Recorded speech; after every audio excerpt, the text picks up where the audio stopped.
Alright, yo. What is going on, any and everybody who decided to show up today? How are y'all? I apologize for the delay. I was having a few technical difficulties, and I might still be having some because for some reason, OBS wanted to wig out on me, and my PC shut off again. I don't know what the hell it is. I replaced the power supply. I switched up the RAM a little bit. I did everything that I could. I blew it out with a can of air. Might still need to do a little bit of cleaning.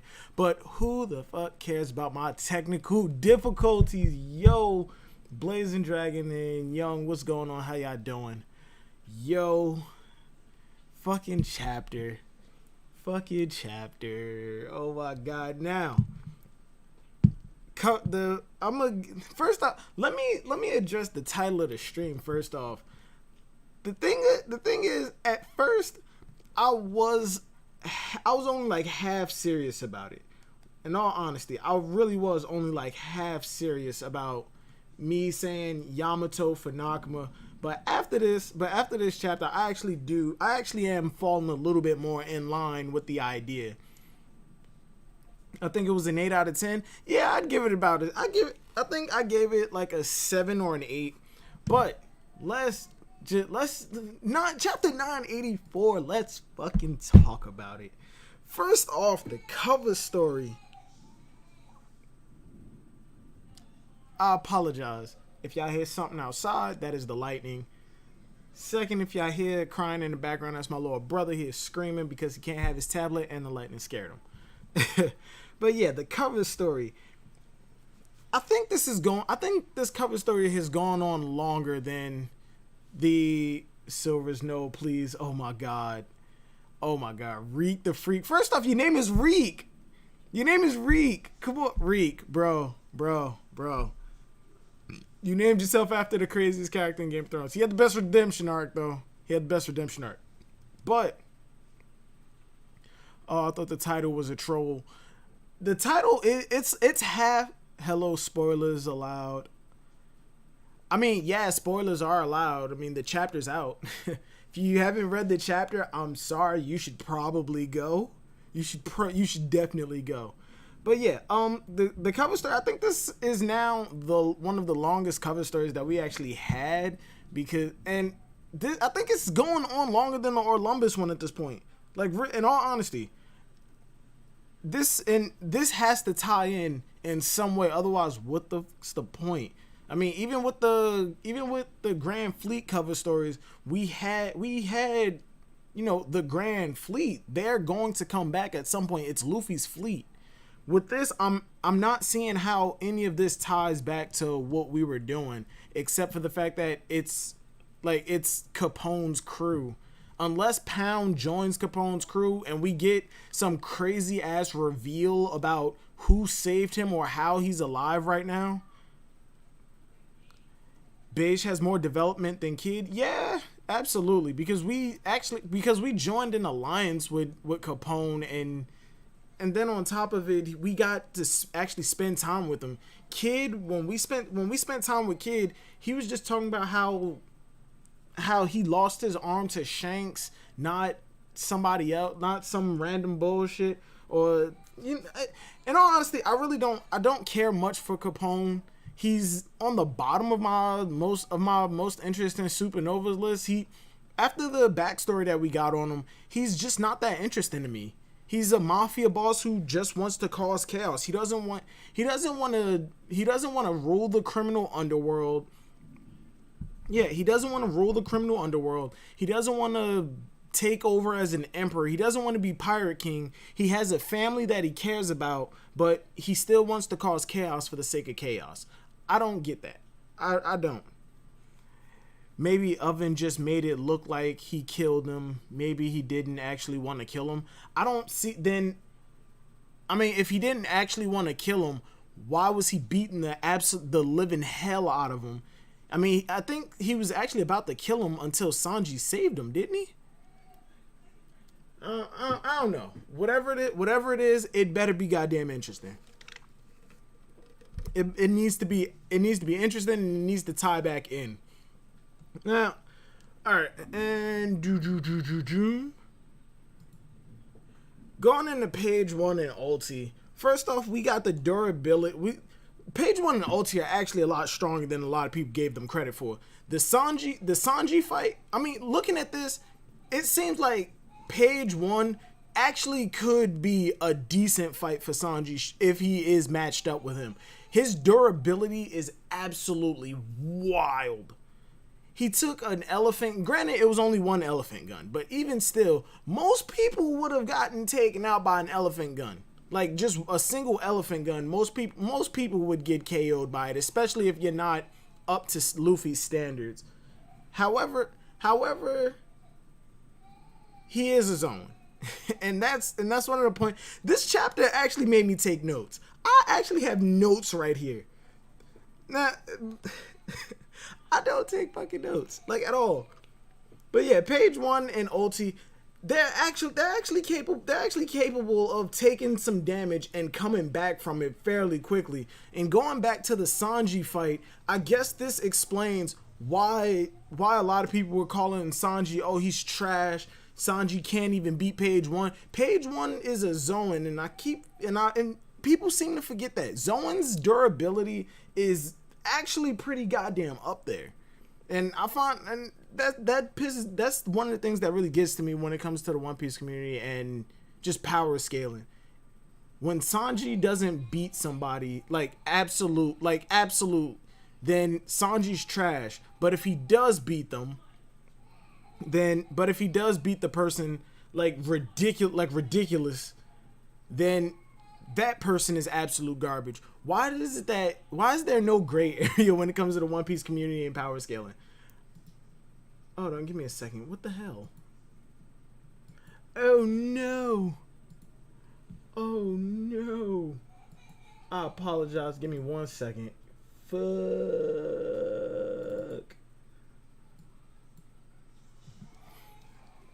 Boom, boom, boom.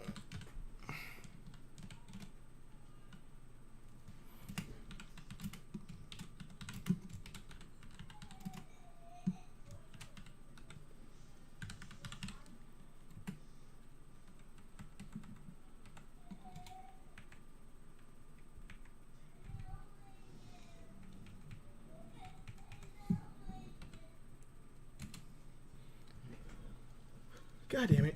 Oh, shit.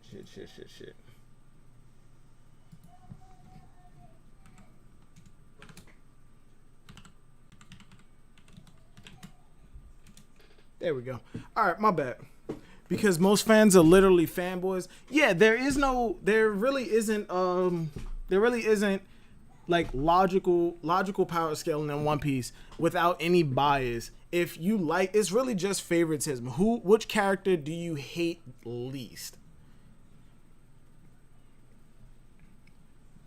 Yo, what's going on, Go? Yo, what up, Silvers? What's up, folks in chat? How y'all living? Yo, I'm doing great. I mean, I gotta be to work at like 6 o'clock in the morning. That's some bullshit. Yeah, I gotta be to work at like 6 o'clock in the morning, and it's thundering and lightning outside right now. That shit needs to stop, cause I gotta go to bed in a little while. But yeah, page one is a Zoan. Ulti's a Zoan, and I like the fact that Oda is actually starting to give us some capable female fighters, like actual capable female fighters who aren't fighting from a distance, like actual close-up melee fighters who are who are decent. They don't even have to be ridiculous. They're decent. Ulti shows that.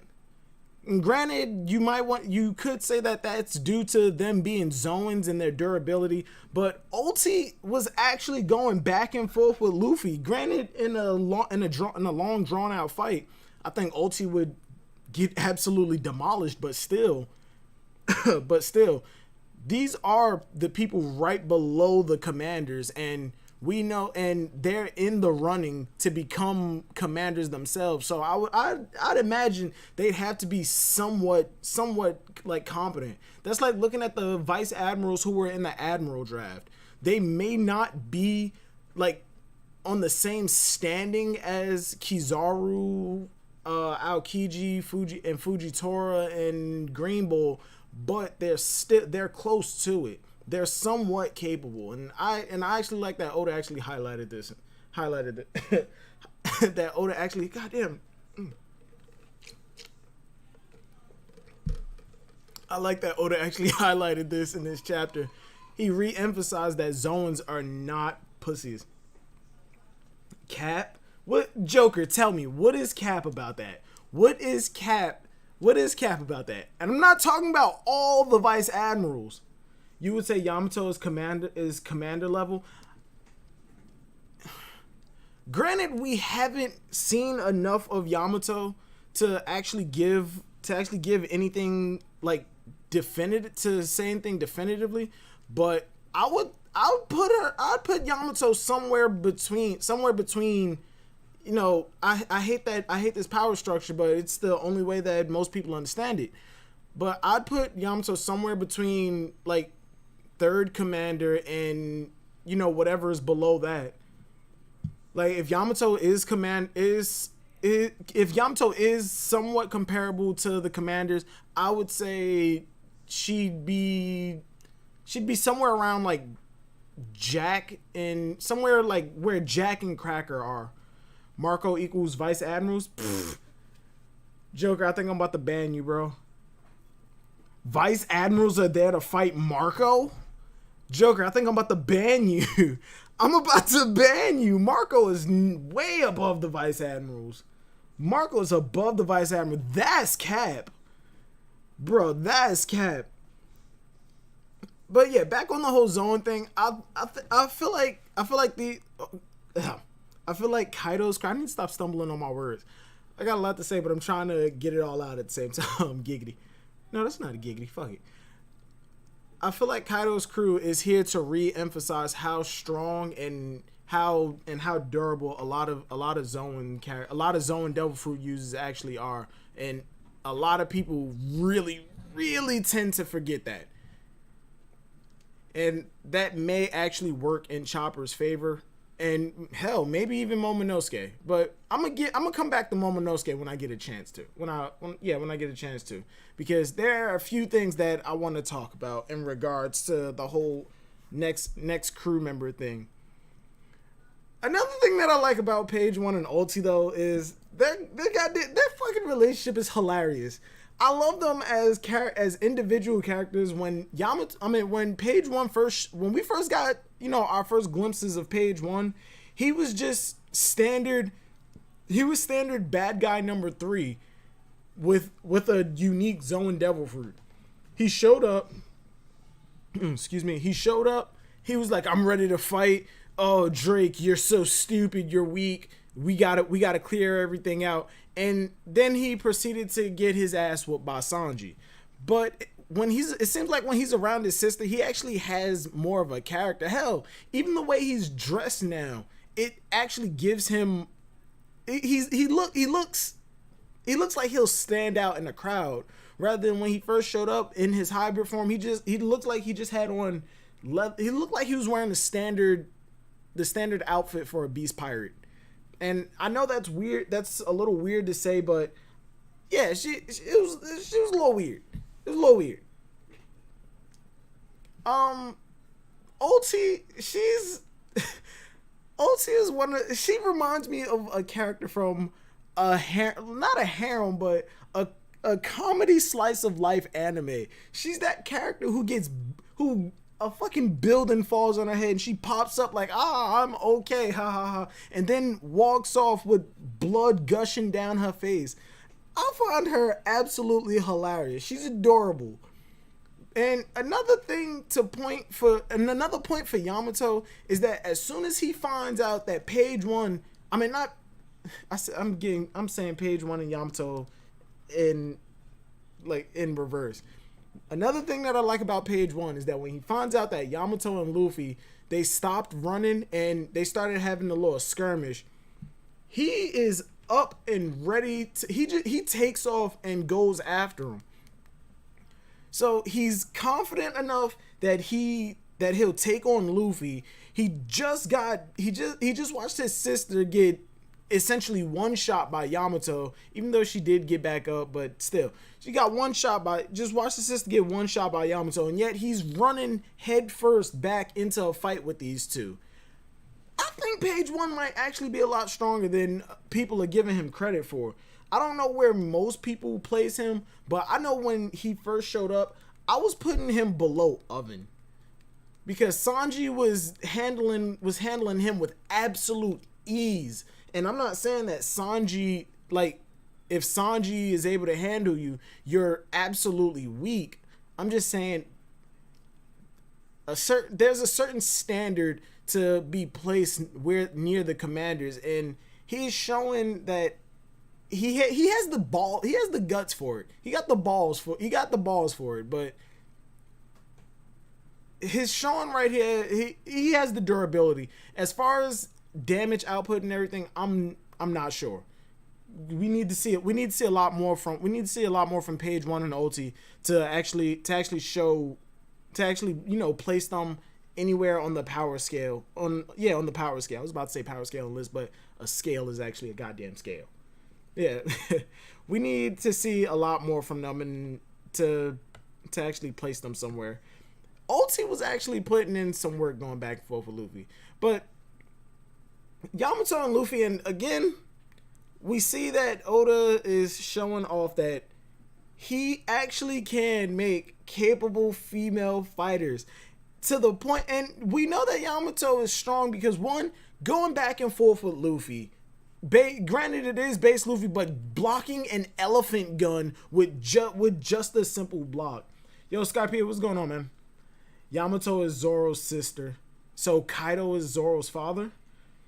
You're just a biased Ben Beckman. What the hell? Jason, how do you know Ben Beckman is the right hand? Because in Fuchsia Village Joker, they literally said Ben Beckman is the vice captain. Like, I don't get what you're arguing about. Like, they literally said Ben Beckman was the vice captain.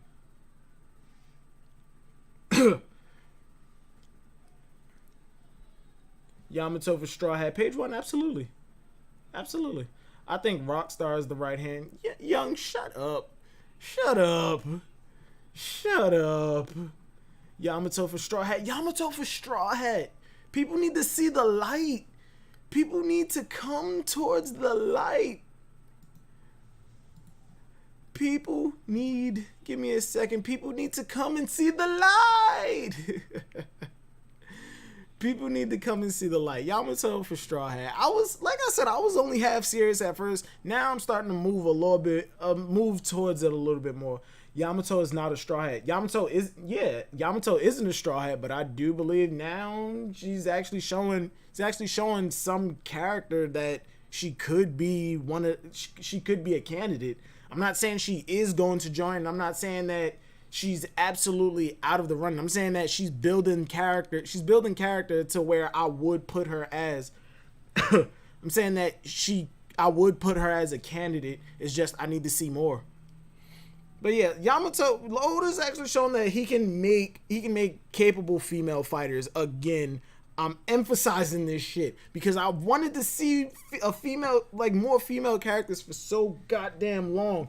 How is it that Yamato was just introduced not long ago and we've already seen more from her than, well, I'm not gonna say more from her than Boa, but in my opinion, Yamato has had a better showcase than Boa. Yes, Boa was walking through Marineford and walking through a bunch of pacifistas, but but at the same time, that is a war zone scenario, and everybody isn't really on focusing on everything around, everybody and everything around them. But at the same time, they are a big war zone battlefield situation is a little confusing when it comes to how your situational awareness is. You can detect somebody coming, sneaking up on you from the side to dodge a blade swing, but at the same time, if somebody is speed blitzing through every single person on the field, I guess it's kind of hard. It's kind of hard. Like a war zone scenario is a delicate situation because there are a lot of instances in Marineford where certain characters, in my opinion, should not have lived. Like Luffy should have died like a couple hundred times over, if you ask me. Yes, Oda did get a new editor. And I'm not sure if this is due to that editor's intervention. I said intervention. I'm not sure if that's due. Like the good female characters are due to that editor intervening, but whatever's going on, Oda, please keep it up. I absolutely love Yamato. I love Yamato's design. First off, I absolutely love Yamato's design. And another reason that I'm all for Yamato is I think it's mostly because I am gonna admit this. I guess you could say I'm a little biased because of the relationship that Yamato has with Ace, or the implied relationship that Yamato has with Ace. And no, I'm not talking about, I think Ace was clapping Yamato. Nah. Apparently, like what I'm getting from this so far is that Yamato and Ace had some kind of skirmish, some type of back and forth. They fought, and then they became good friends. But Yamato probably kept the mask on the entire time and introduced herself as Oden Kozuki. Because in this chapter, when she gives the name, it says self-proclaimed Oden Kozuki. And granted, this is like, take it with a fucking pound of salt because this is the fan translation. It's not official. Let me just get to the page. Yeah, it says self-proclaimed Kozuki Oden Yamato, daughter of Kaido, not a son. And let me just say this: Kaido's progressive as fuck. Like, Kaido's woke. His daughter says, "I'm a man because I respect this person," and Kaido just goes, "All right, I don't care, but you're still my child. Like, you're my child."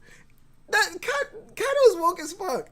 Yeah, like Yamato said that Kaido beat the shit out of Yamato numerous times for doing this. I don't think that was because she was saying I'm a man. It was because she was saying I'm now Oden Kozuki. I respect the person that you only beat because of some bullshit.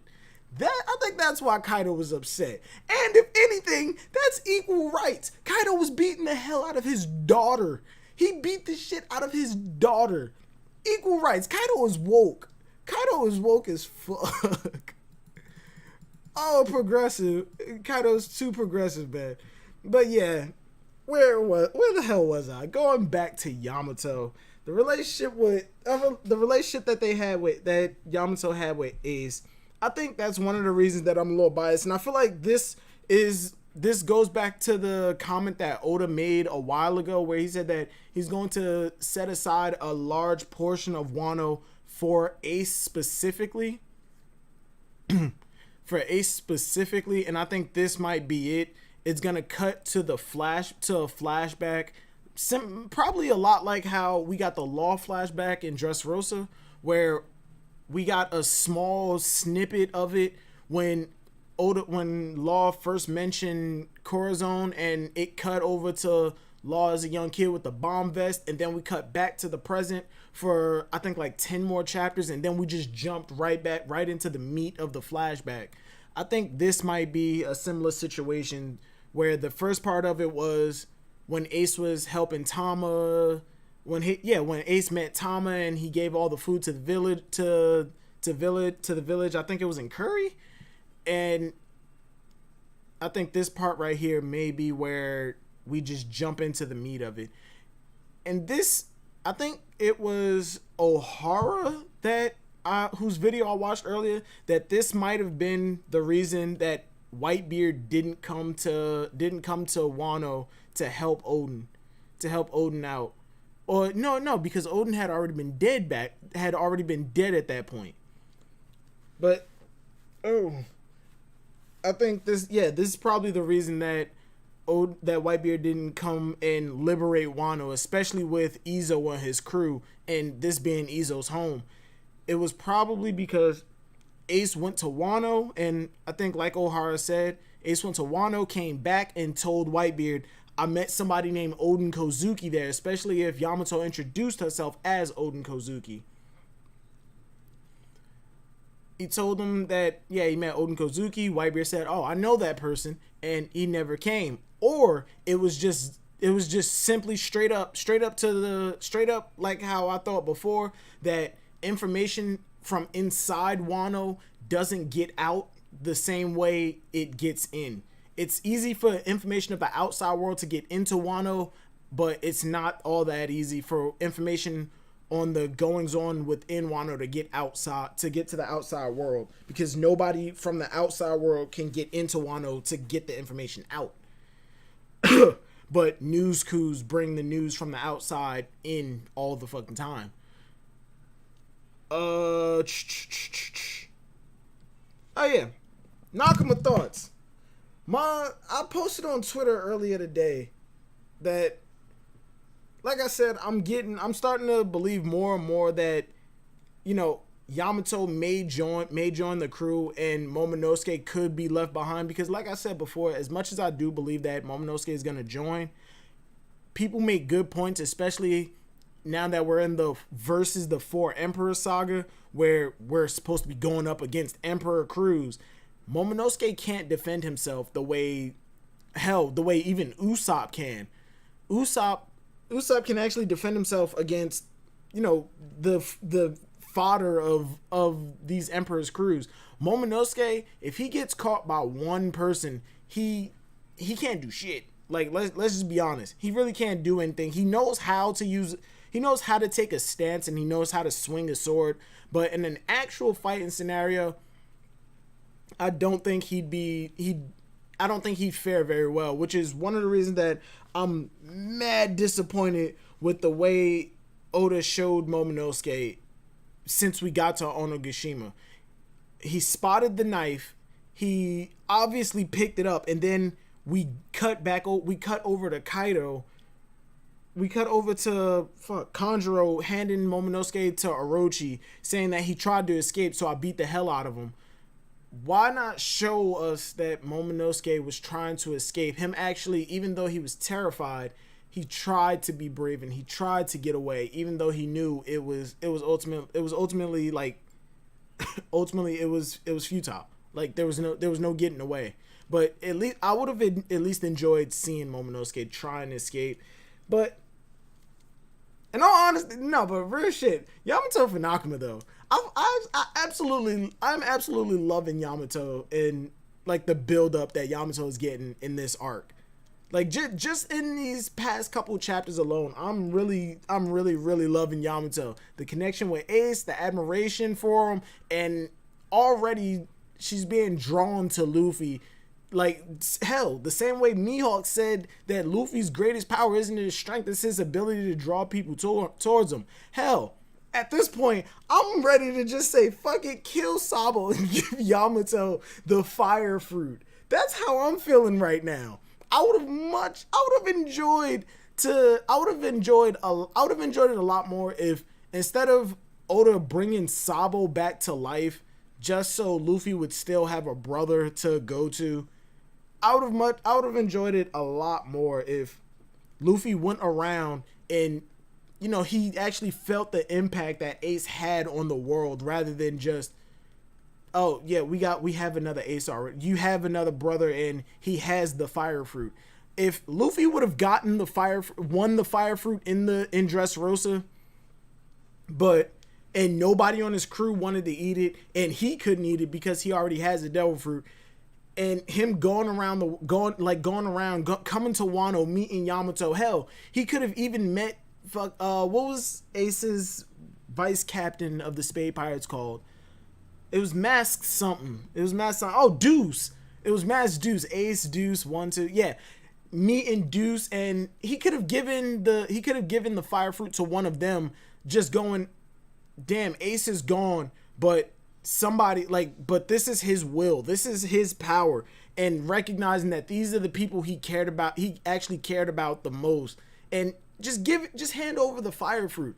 And that would have been, in my opinion, that would have shown some serious growth for Luffy, just learning that Ace is gone and there's nothing, and you can't bring him back, and holding on to this isn't going to bring him back. It would just been a realization for Luffy and accepting that Ace is completely dead.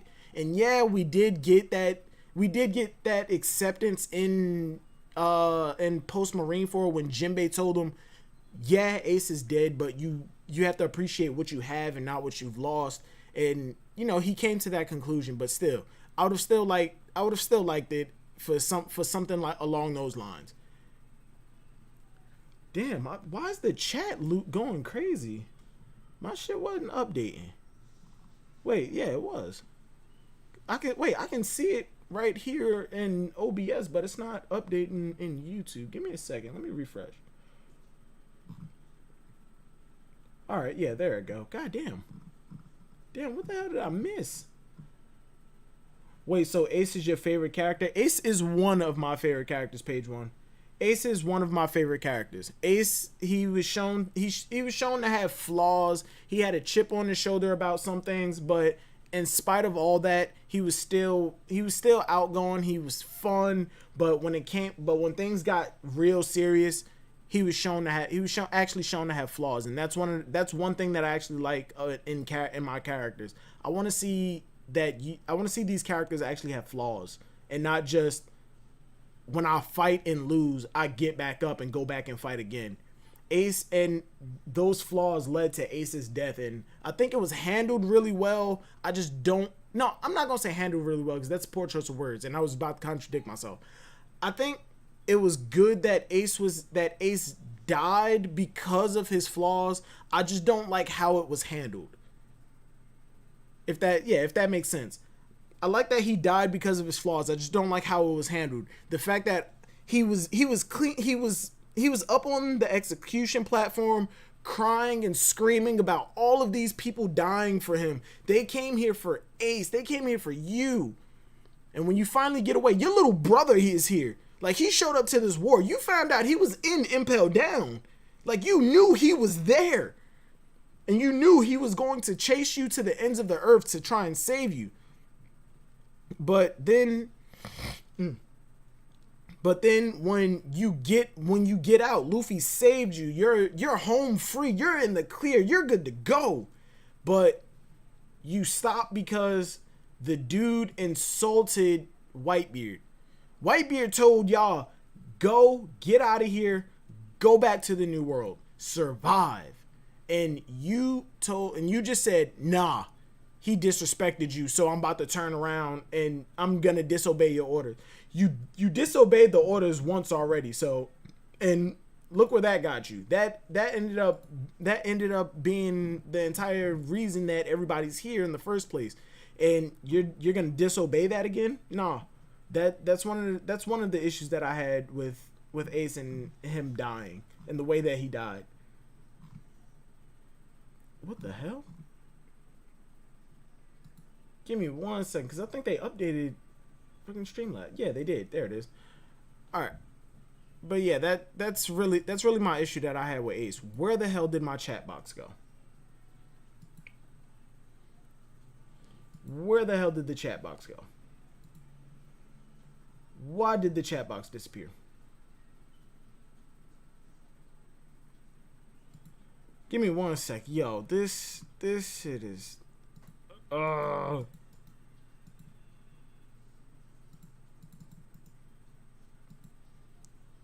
Yo, what's going on with my chat? Why it just disappear like that?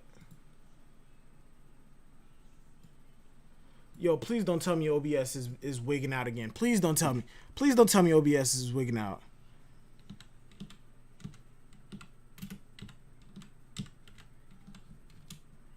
Please don't tell me OBS is wigging out, man. Oh, no.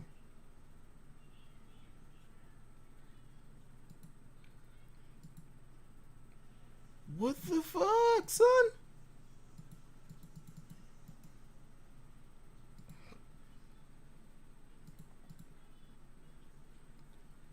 All right, yeah, there it is. God, Jesus Christ.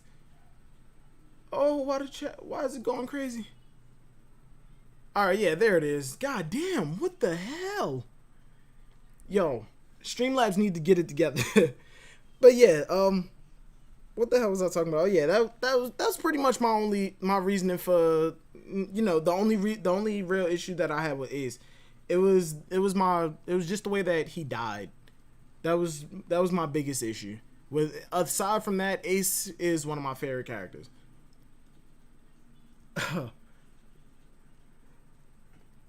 Boom, boom, boom, boom, boom. Where the hell was I? Oh yeah, my notes. Oh yeah, back over at the execution with Momonosuke. Like I said, I'm disappointed at how Oda is handling Momonosuke. He just cut away from him. He just didn't show off that Momonosuke was trying to escape, that he was actually being brave. Even after that speech that he, like that inner monologue that he had, I'm going to be brave. I'm going to try. All I have to do is survive. And we don't see him try to escape, even after all of that. That was a waste for a character moment for him, in my opinion. You should make a video on Yamato being possible Straw Hat. I love your other video talking about this on the same topic. I don't want to. Okay. I will make another video about potential crew members and who might join after Wano, even though that's technically what that video is, because I think that since Jinbei is here, I think Momonosuke is gonna join, and I think Vivi might be making her way back if she's not captured, and if she is captured, we're gonna go rescue her if the revolutionaries don't already.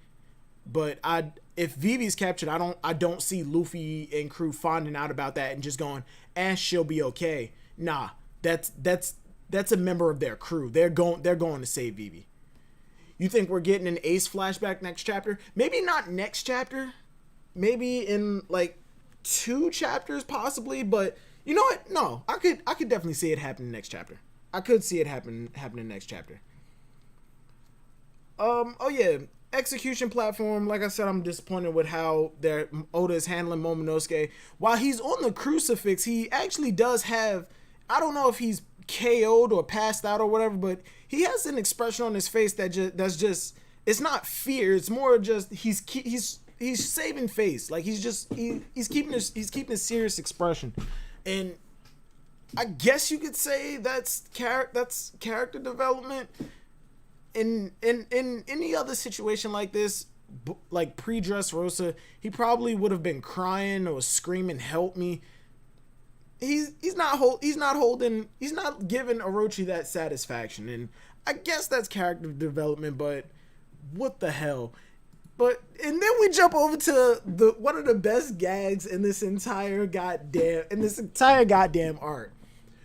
Robin and Jinbei drinking with the fucking Beast Pirates, and Robin has an expression. How often do we see Robin smiling? How often do we see her doing anything except the straight look on her face? Like, Robin is fucking hilarious. I don't know what she did with the revolutionaries, but she's amazing. She's absolutely amazing. Pre-time skip, Robin was monotone. She smiled, but it was just like a light smile and a laugh. This is the effect the Straw Hats have on people. They turn Robin into this, and I absolutely love it. But on the serious side of things, these are arguably the 2 most mature people on the Straw Hats. Jinbei is the one who always has a plan, and Robin has an IQ higher than, hell, I don't know, pieces of meat that Luffy's eaten in his entire life. And both of them are in a situation where they're like, I don't know what we're gonna do. We have to save Momonosuke, but we have to wait for the samurai to get in place.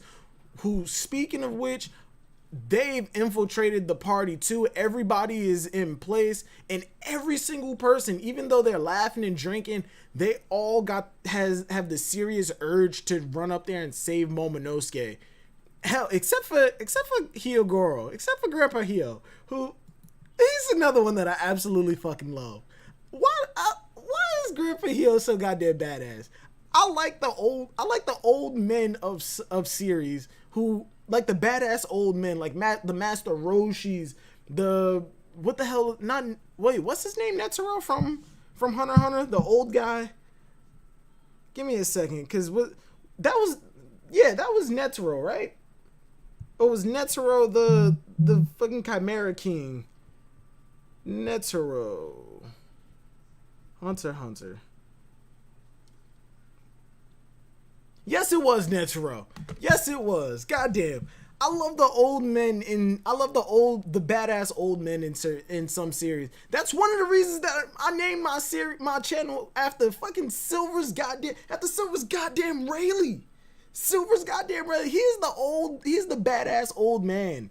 But the ones that I really fucking enjoy when it comes to certain series are the people who look like Master Roshi. Yeah, you like old men. You like old man Silvers. Netero was a fool. Netero, from what I have seen of Hunter x Hunter, Silvers has an old man fetish. What? What fucking ever. The Master Roshis and the Netero designs. You know, the old man who's skinny.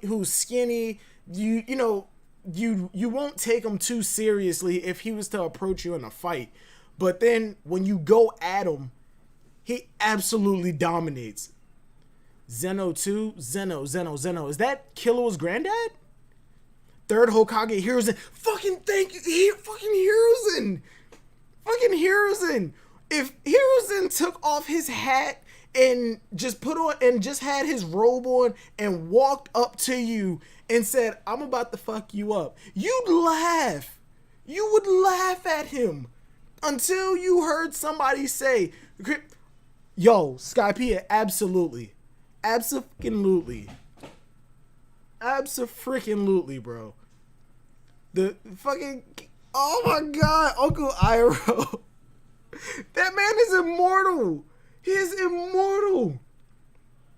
Oh my god, Iroh is so goddamn badass that he didn't even die.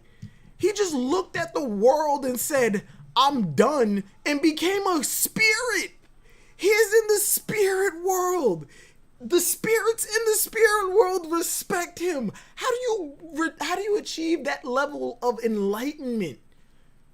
He was sent to hunt the last of the dragons, learn the fire dance by himself from the last 2 dragons in the world, and then said, nope, they're dead. He earned the title of dragon and became the last dragon hunter. Like, he was the only man to ever conquer Ba Sing Se, and then said, damn, my son died, and then went home. And then when people talk about it, they go, you were like, this is the man who conquered Ba Sing Se? You're a joke. He knows damn well why he lost that Ba Sing Se, but he's not about to gloat about it. He goes, oh, I was just so homesick. I haven't seen my family in so long. I miss them. He know damn well he could have just told them, I conquered y'all and I left because I wanted to. Y'all are all assholes. We're not talking about Uncle Iroh. Even Uncle Iroh just hit my fan fiction. He just entered my fan fiction. Skypiea, this is your fault. Now I gotta find a way to write in a goddamn Uncle Iroh for my fan fictions. I blame you. I just want you to know I blame you, Skypiea. Tsunade best Hokage. What? Yo, Joker, you're about to lose your goddamn mod, bro. You capping hard. Alright, back on the goddamn One Piece chapter. Over with Law and his crew.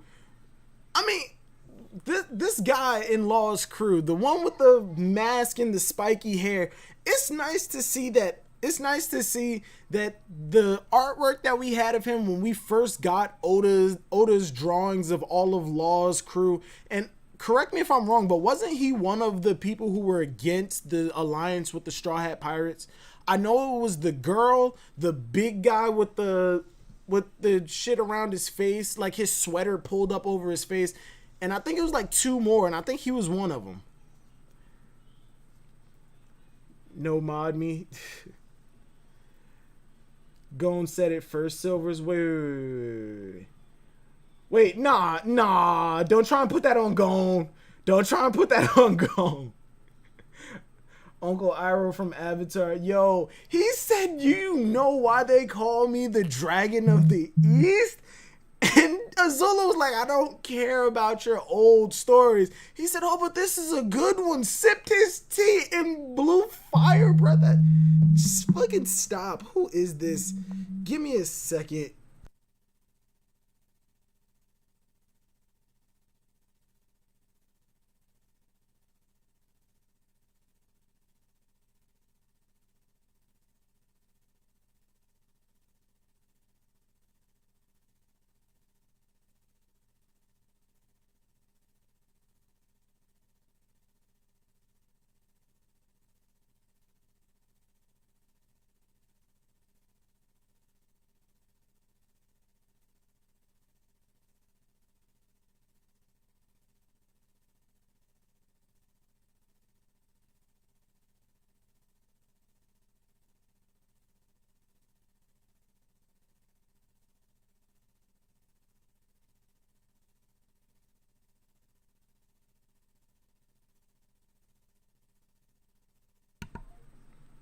I apologize. Wait, am I?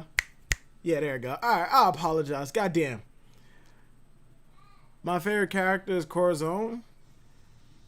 But your name Don Quixote D Joker. Corazon D Goat.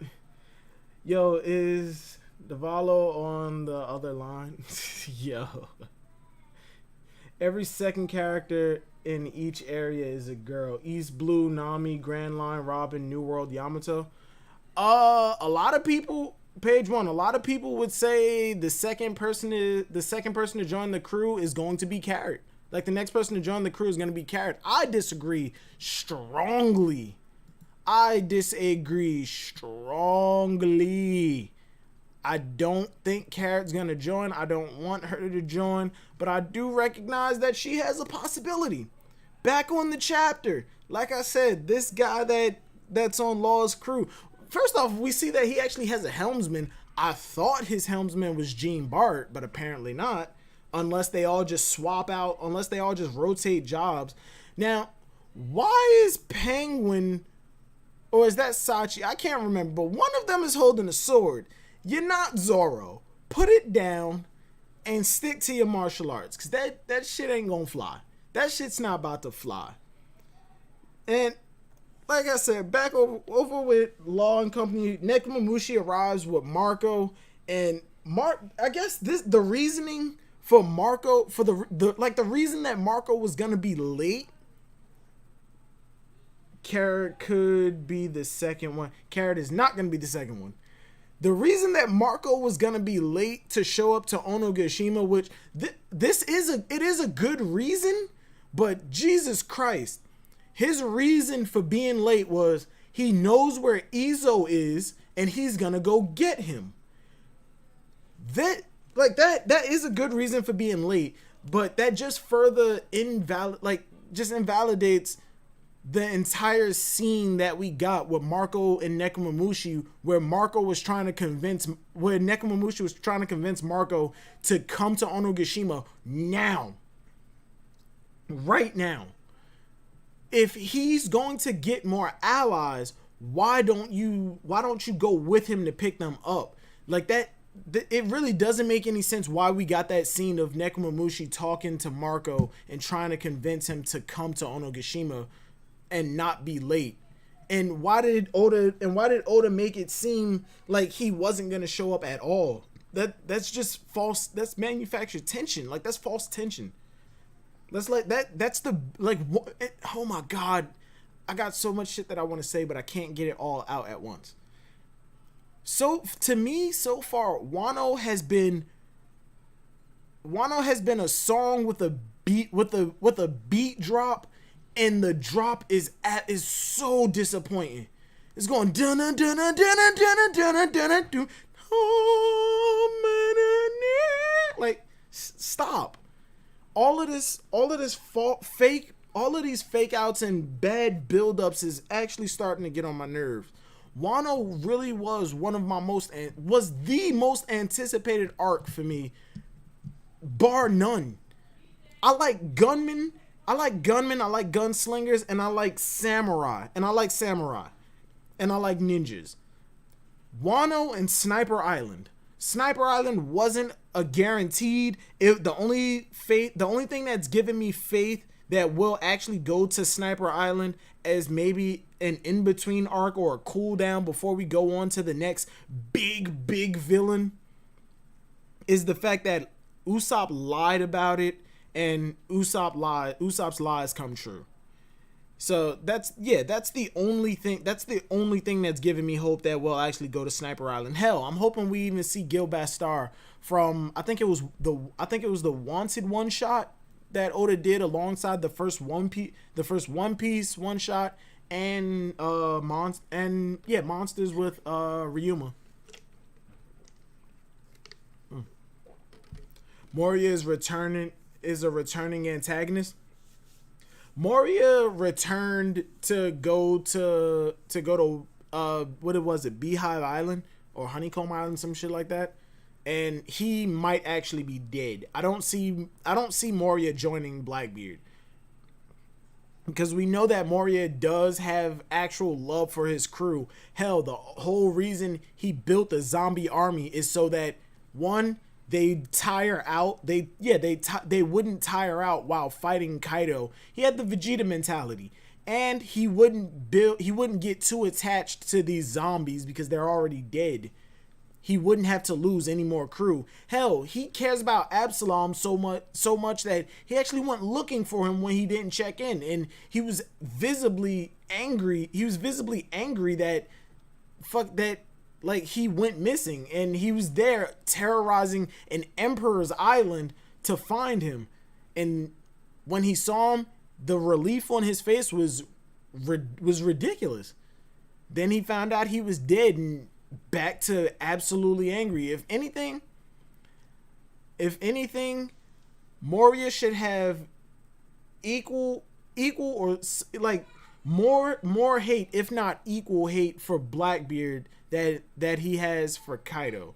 He wiped out his crew again. Like, he lost his crew again, and that's pretty much the same thing Kaido did. It's just that Kaido slaughtered the crew. Whatever Kaido did to Moria it left that goddamn impression. But back on Marco, I want to know, I hope we get, I really do hope that we get some kind of flashback to the Payback War, because it don't look like it was that serious. It don't look like the Payback War was all that serious. Moria's fruit is OD? Absolutely. It's a lot that you could do with shadows. But yeah, the Payback War don't look like it was all that serious, because granted, Marco can heal, and unless we get some exposition that everybody's dead, which the last time we saw them, they were alive. The last mention of them, they were alive. They got beat, no mention of death. So death isn't confirmed until it's confirmed. So nobody died. Marco don't have any visible injuries, but granted, he can heal, so there's that.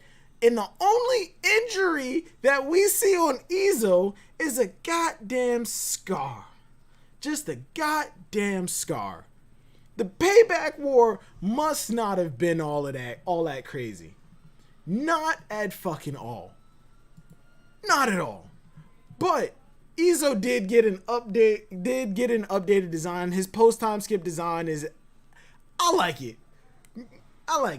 Yes, he's a samurai, but he's using goddamn guns, and I love it. The man's wearing gloves. His kimono got an updated look, because as far as I remember, that's not the same design his kimono had when he was in Marineford. Kiku's happy to see Kiku's older brother. I'm not about to assume genders, because I still don't know whether to call Kiku a he or a she. But Kiku's happy to see Kiku's older brother, and it's a beautiful thing, absolutely. And I'm glad that we didn't get Thanos snapped for everybody, because Kiku's still older than, Izo is still older than Kiku. And it would have been weird if Izo got shot into the future. Now the younger Kiku is now older than Izo. I hated Endgame for that shit. I absolutely hated Endgame for that shit. I really did. Yeah, but another thing. Nekomamushi got a fucking gun arm. Who built him a gun arm? Was it Frankie? If Frankie built him that gun arm, why is Inu still walking around with the nub on his leg? Why is he still walking around with the nub on his leg like he's goddamn Kiros? Kiros was running around Dressrosa like he had 2 legs. Go back to the anime when Kiros was about to leave Dressrosa at the end of the arc. He's walking away like he has 2 legs. I swear to God, I kid you not, Kiros is walking away from his house like he has 2 goddamn legs. This shit is stupid. But we've already seen that characters can go without an arm. They can definitely go without an arm. How is that the only 2 characters to lose legs don't have legs? Wait, hold on. As a matter of fact, I'm looking at the silhouette of Nekomamushi right here. Does he have 2 legs? Did Neko get another? Kiku is a trans and Izo is a cross-dresser. Yeah, I kind of picked that up. I think it was stated that they were both cross-dressed. They both dress like women. Well, no, Kiku actually identifies as a woman. And Izo just likes to look pretty, I guess. Yeah, Izo just likes to look pretty. Yeah, but I think Inu has 2 legs. I'm looking at his silhouette on, what page is this? Page 11 on Read Jump. Inu has 2 legs. Hold up. Let me see something. Bring this over here. Let me zoom in. No. Open image. Let me zoom in on this. Bam. And my chair is sinking. I'm gonna get me a new chair. This is some bullshit.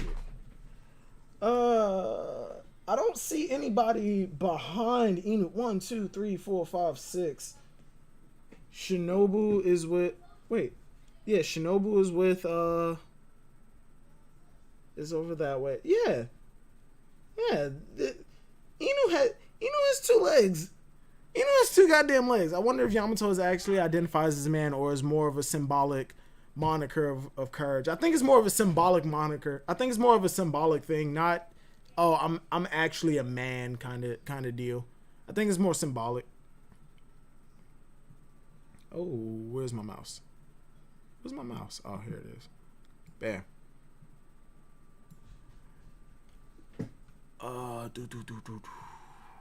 Reset.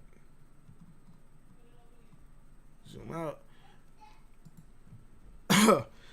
And we shoot back over to Kaido and the execution, and Kaido's pissed that Big Mom isn't here. The flying squirrel smile user tells him, yeah, she's on her way. And Kaido says he's going to make the announcement alongside the kid's execution. This is bad guy bullshit 101.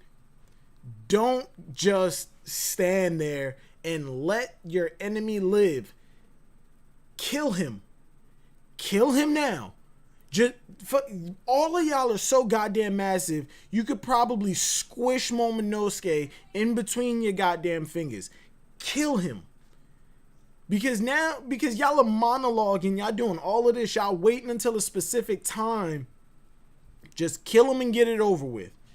I feel like this might be like Marine Ford 2.0. We have somebody at the execution platform that we have to save, but the only difference is once we save Momonosuke, we're still staying to fight. And just fucking kill him. Just kill him. Like, no, like, I'm not saying that I want Momonosuke to die, because I don't. But Jesus Christ, fucking kill him. Why are you keeping him alive? What purpose is there to keep him alive? For the show? Because that's kind of what fucked and saved everybody at Marineford. Why were they waiting until Whitebeard showed up? You had all of the reporters already there. You had all of the Marines already there. Everybody was in position. Why? And Ace was up on the scaffolding. Why not just execute him right there? But nah. They was like, we're gonna wait until 3 o'clock. Why 3 o'clock, huh? Or like 12, whatever fucking time it was. They said, we're gonna wait until this specific time. And they were standing there just staring out at the bay, waiting for Whitebeard or somebody to show up. Yamato's mother is Crocodile. Jesus Christ. Yamato's mother I might know. Yamato's mother, people have been saying, oh, the thing that Kaido owes Big Mom is the fact that she had his child and didn't keep it and move on from him. She let him keep the child. I don't think that's the case. I think the reason Black Maria doesn't want to move up in rank from Flying Six to one of the calamities is because she's already at the top. I think Kaido is piping Black Maria. Now, why is Yamato a normal size? That might tie into the whole idea of what I think Kaido's race is. I think he's half ancient giant, half human. Yamato might have taken the more human side, and hell, maybe she's probably just a small giant like Bastille is. But I think Black Maria might be Yamato's mother. She was a little comfy. She was getting comfy with Kaido. Now, and as far as the announcement that Kaido wants to make, the announcement that Kaido wants to make, I think I said this in previous streams, but with Big Mom, the way that she solidifies her alliances is with a marriage or she has a kid. I don't think she's gonna have. Hell, if Big Mom's pregnant right now. So, I think Kaido owes his life to Big Mom. He did lose to 7 people in his life fighting along. Big Mom never has he ever lost or been cut. Bastille over Yamato. Yo, Joker, you're losing your mod, bro.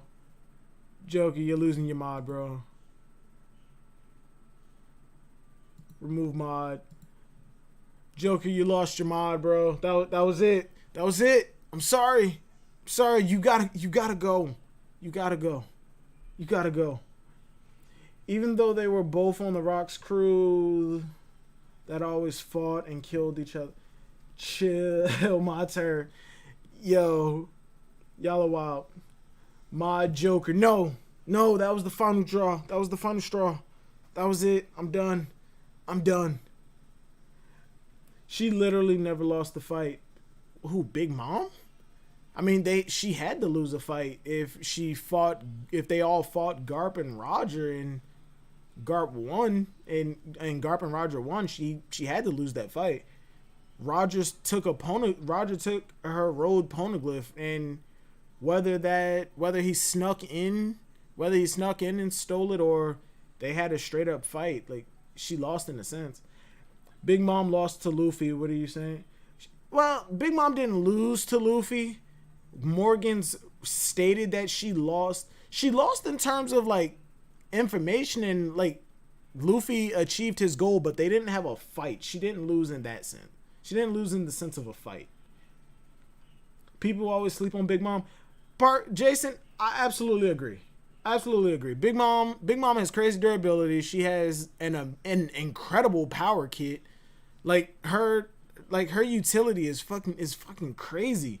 She can literally create you take anything around her and turn it into equipment. Oda sleeps on Big Mom.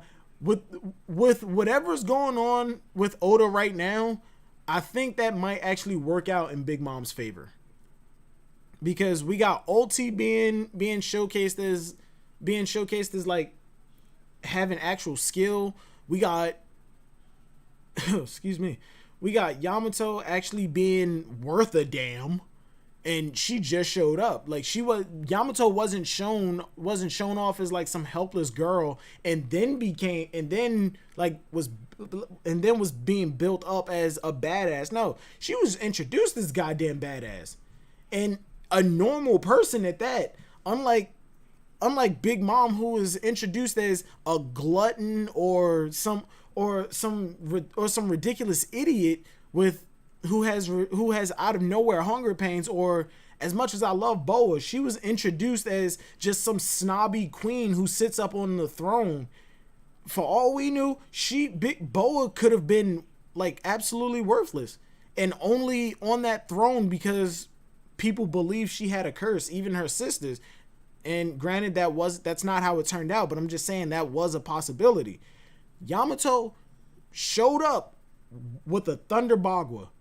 That's how Yamato was introduced. A Thunder goddamn Bagua. And then it was revealed that Yamato was a girl. Now from here on out, it can only go up unless like she gets one shot and killed by a commander. But even still, it took a commander to kill her. Silver's ace was the old ace. The Beast Pirates. Wait, and that's why the Beast Pirates wanted to go to Marineford, but Shanks stopped them by 4. Wait, page 1, what? Ace the character was the old ace of the Beast Pirates.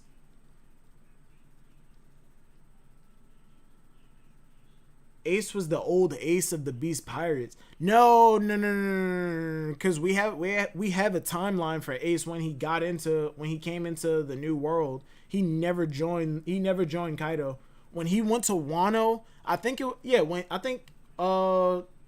was already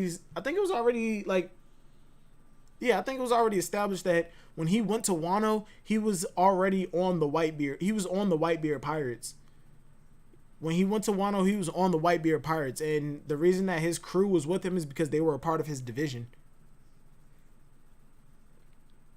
I mean, but if he wasn't a part of the Whitebeard Pirates at that time, that would explain why like Whitebeard didn't know about anything going on in Wano or some shit like that. Maybe one Shanks if they fought in Marineford for real and not just backed up. The whole thing with Kaido and Shanks at Marineford, I think they had a scuffle, but then Kaido realized like Whitebeard is going to die at Marineford. There's like fighting you would serve no purpose because no matter who wins, we both lose. If I win, I'm gonna get there and Whitebeard's gonna be dead. So there's no point in continuing this fight. Like it was a pointless fight. So I think they had a scuffle and then like they just ended it and Kaido turned around, or people joke and meme about, it was like they bargained and Shanks gave him a bunch of booze and then Kaido just left. We got 3 shadowy figures, one behind Robin and Jinbei, striped coat guy, the one on Neko's ship, and the one Marco thought he saw. Yeah, I was just about to get to that. But let me finish with the whole announcement thing. I think that the announcement that Kaido is making is that he's announcing the full on alliance with the Big Mom Pirates. And the way that Big Mom solidifies her alliances are through marriage or a child. She can't have a child in time to solidify this alliance, so she's probably gonna marry off one of her kids. And the only person that she can marry off is the only person right now. Is the only person who's headed to Onogashima, and that's Perospero. At first, before we found out that Yamato was a female, I thought Yamato was gonna be married off to Smoothie, but Perospero's the only one on his way. Yamato is here. Yamato wants to go against Kaido, and Perospero is not okay with this alliance with Kaido. Both kids are against it. They're not going to get married.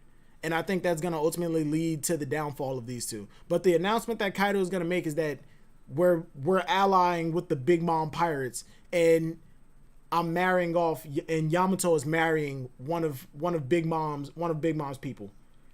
Yamato X Smoothie. Jesus Christ. I think Yamato saw Perospero. It could be a possibility. And going back over to the Law and Company, Law and everybody, when Izo showed up, look at Izo. That is not the same person that Marco was talking to back on the ship. Just like, yeah. Ooh, excuse me. Just like Jason, yeah, just like, wait, I don't think that was Jason. Who said it? I want to give credit. Oh yeah, Skypiea. Just like Skypiea said, that's not the same person. The kimonos are completely different, and the way Marco was talking to that person made it seem like they were in Wano prior to all, they've been in Wano all this time, or they left to go get help or whatever the situation was. Excuse me. Or whatever the situation was. And fuck, I lost my train of thought. I think my eye's getting heavy. Hold on.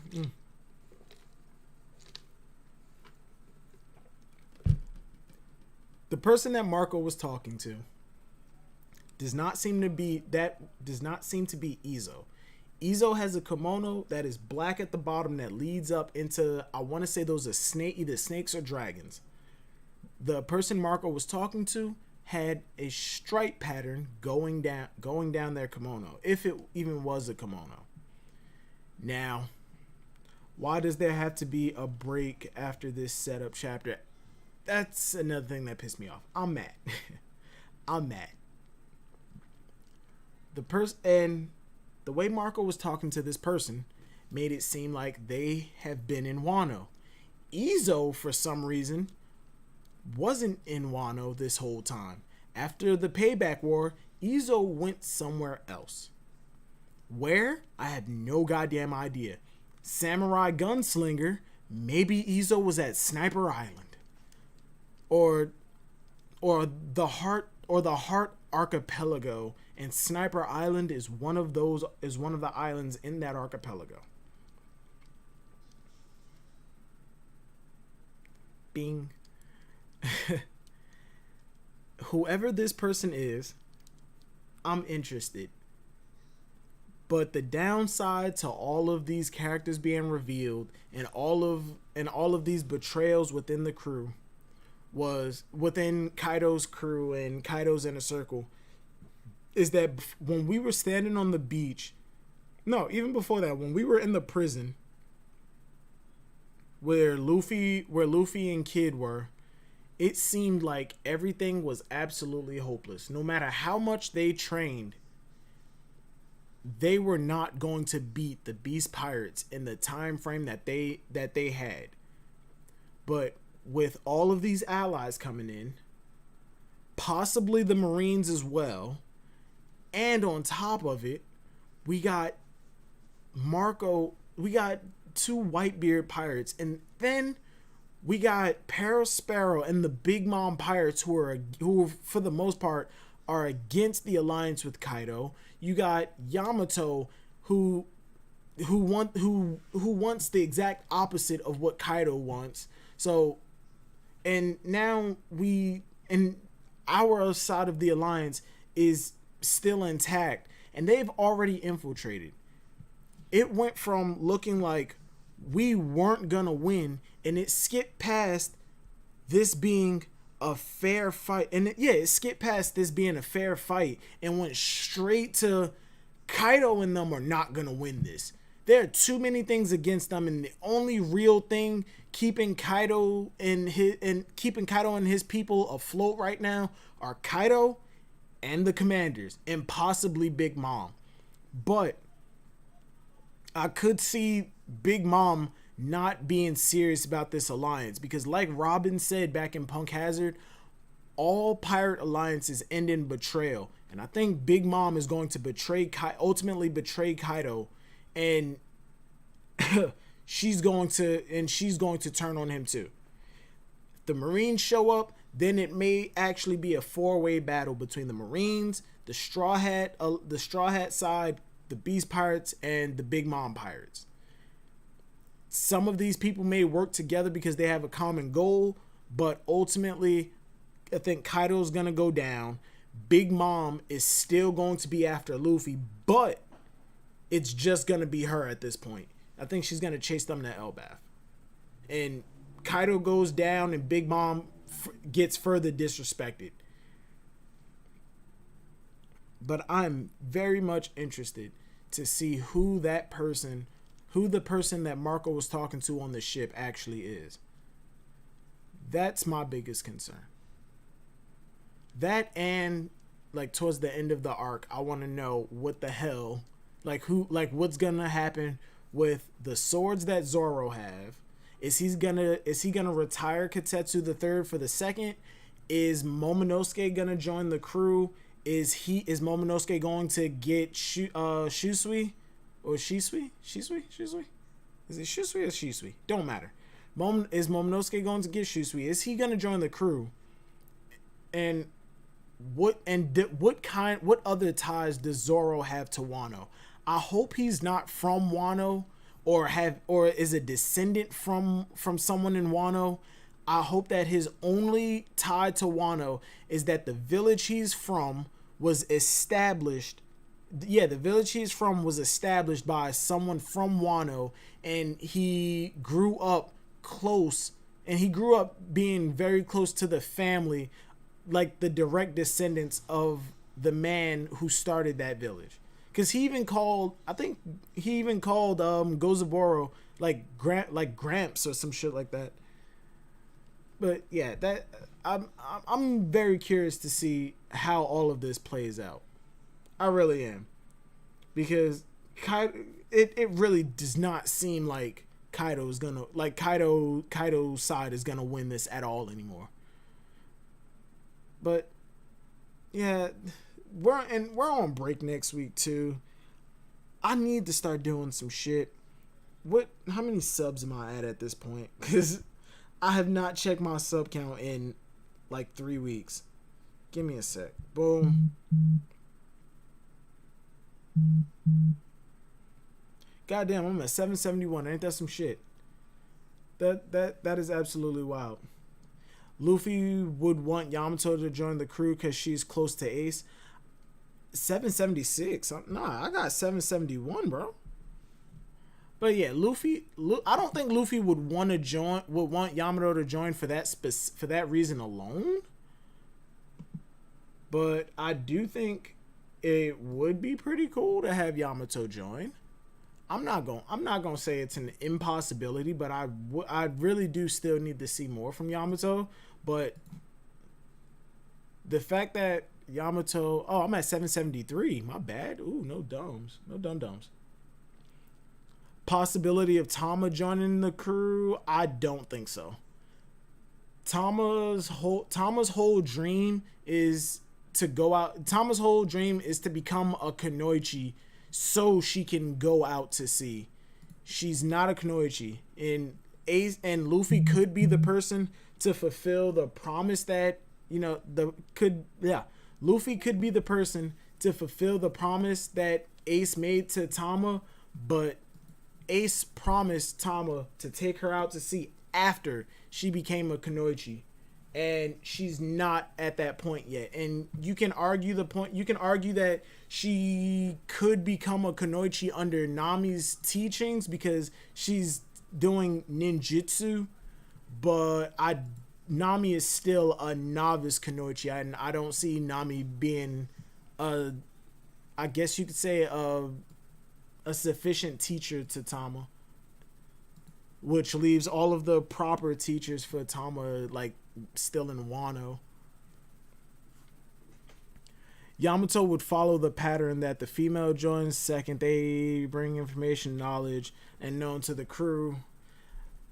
I don't like to follow the pattern thing, like any kind of like it fits this pattern, or like the four people per C, or it fits the name pattern, or the naming pattern of A, B, C, D, E, F, and all that. I look at the potential crew members joining based off of what they could possibly bring to the crew, and as of right now, the only thing that I'm thinking about Yamato bringing to the crew is just strength, and a female like melee fighter.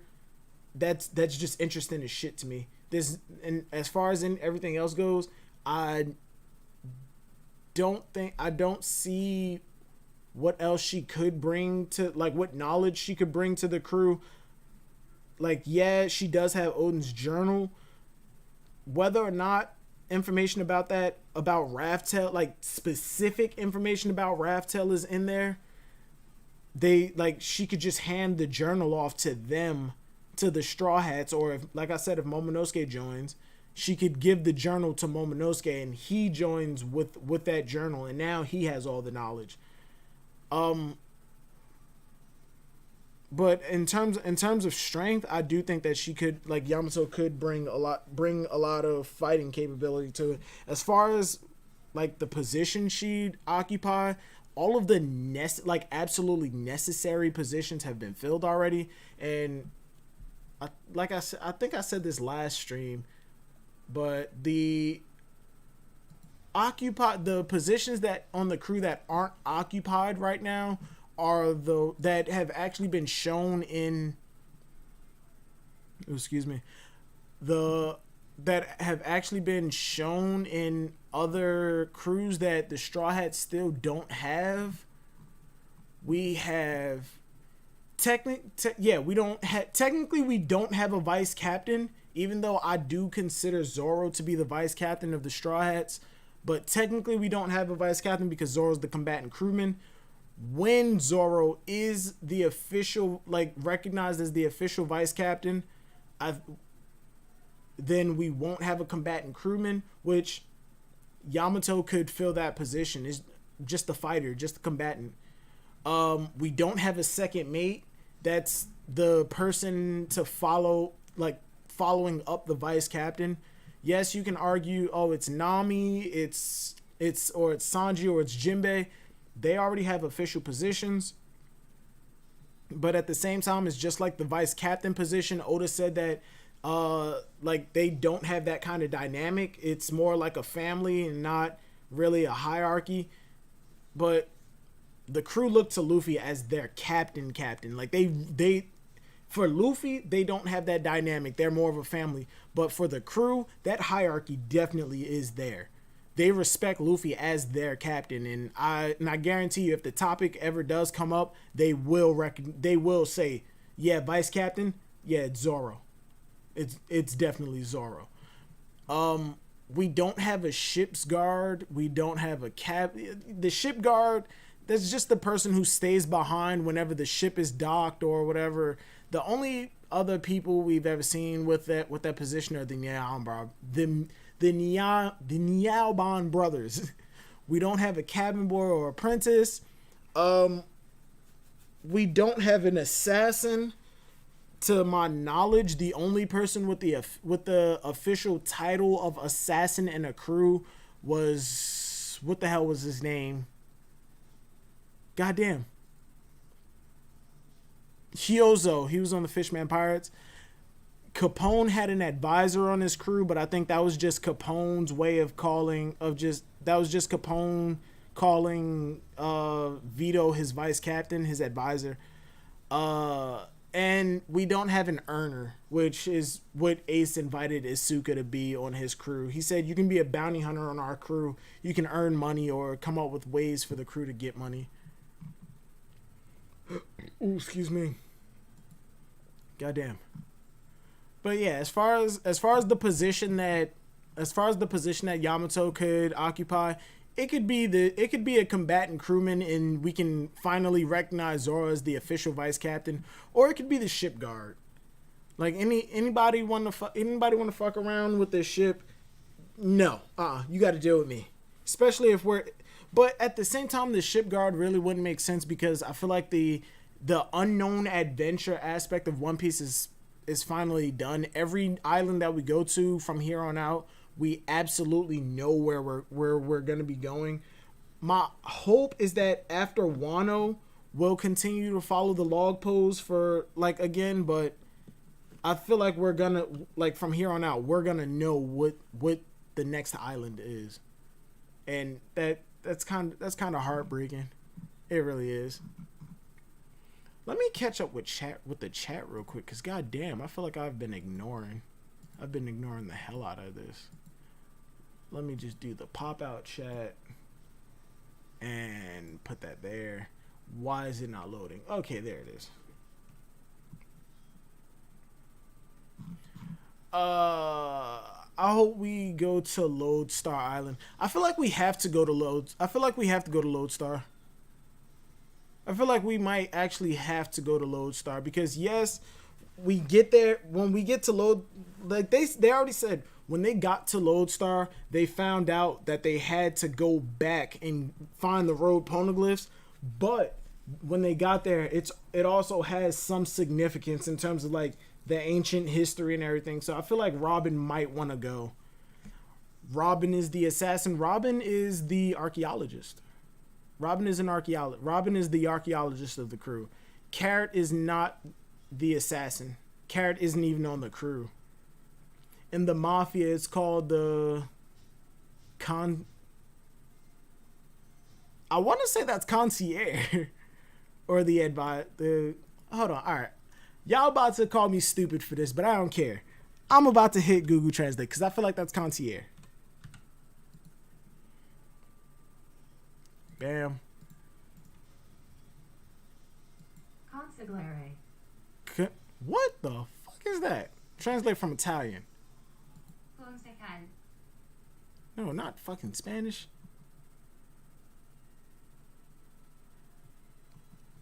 Boom, boom, boom, boom, boom, boom, boom. Counselor. It's Italian. Counselor.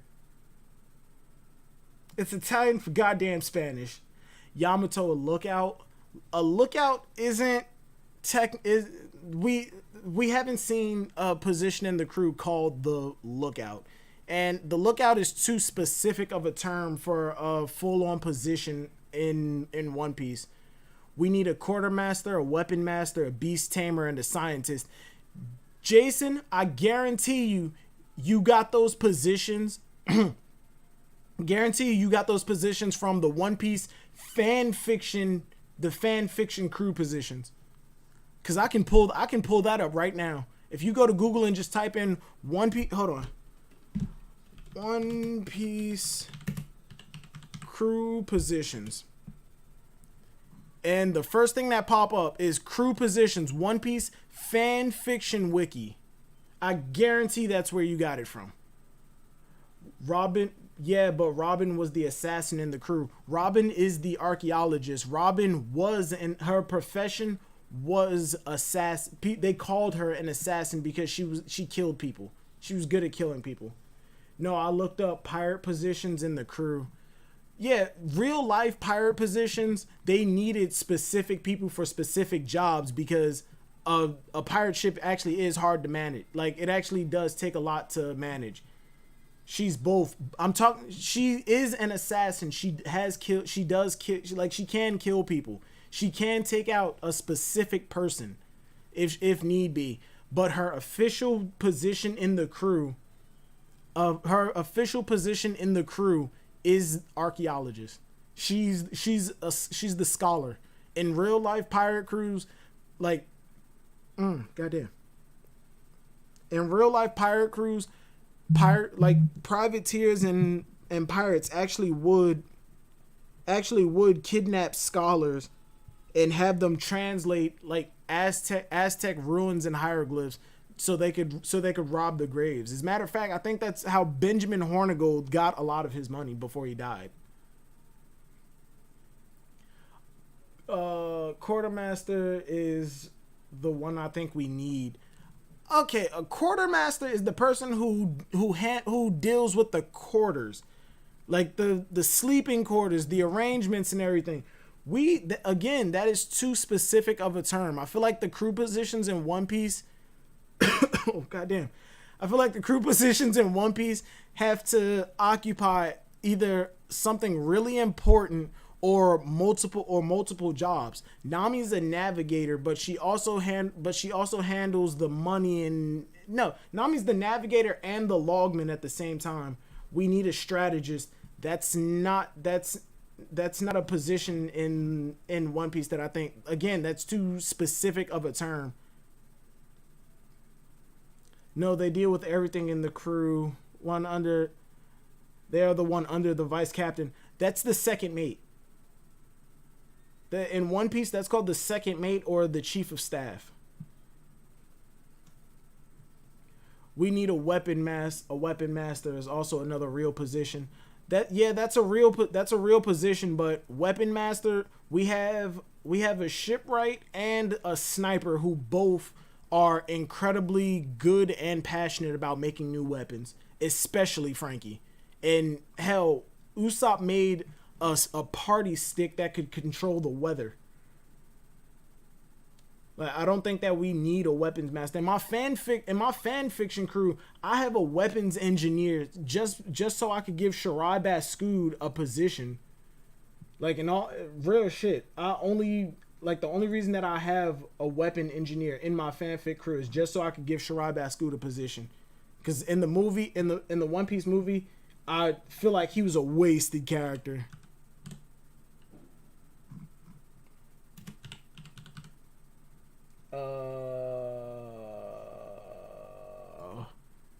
Ba-bam. Oh no. Oh shit, there it goes.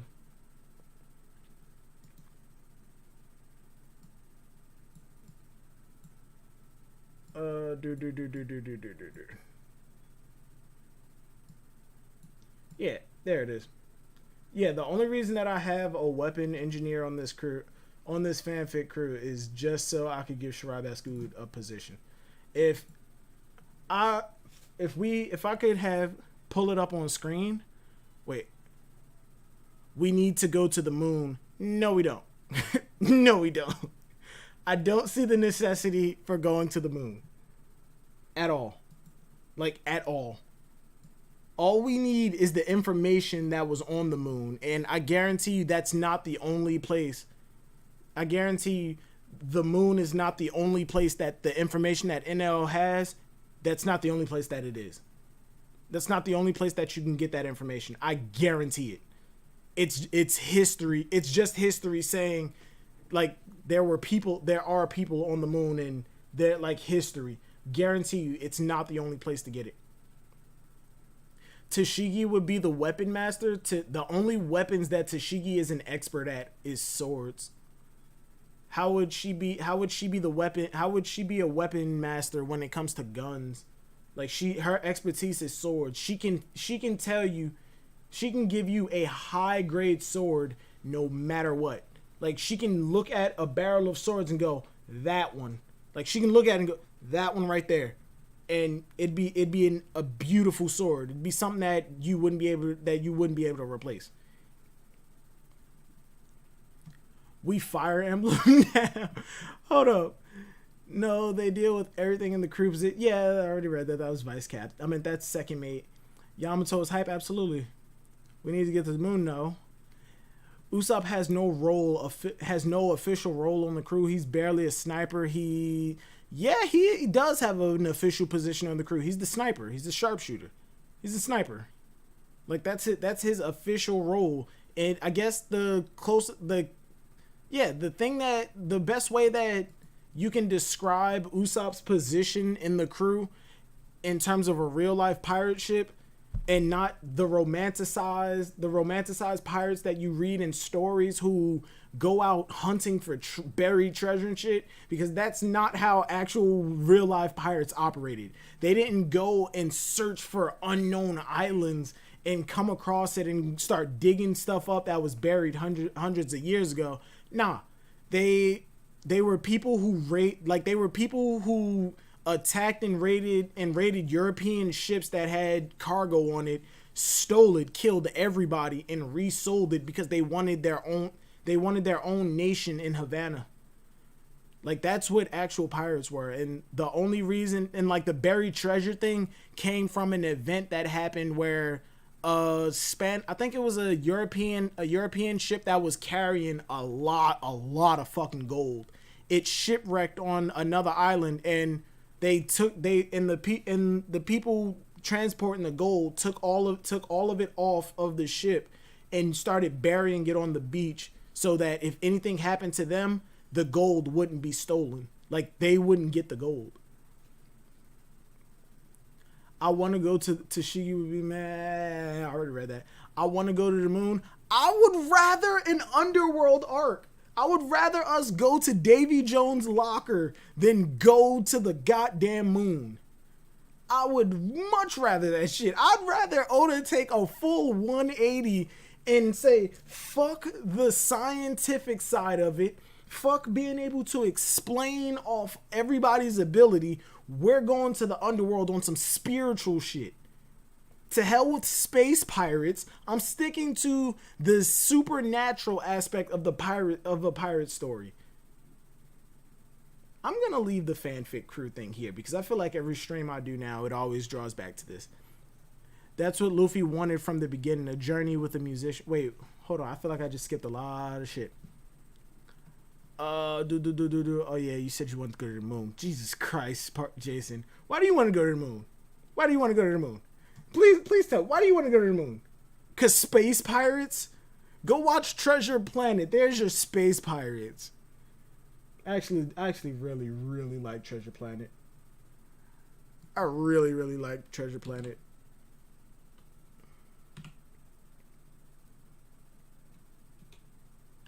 Licked is his name?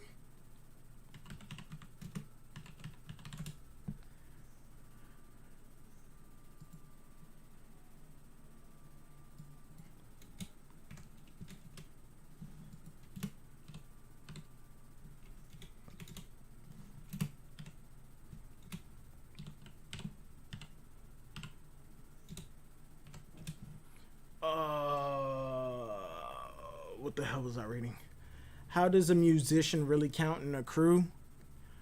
A musician counts in a crew because, one, like Luffy said, pirates like to sing, and on an actual ship, on an actual privateering ship, hell, on most ships in that time period, there was a fuck ton of singing going on. It helped pass the time, and in One Piece, they just made it an official position. Somebody whose sole purpose is entertainment.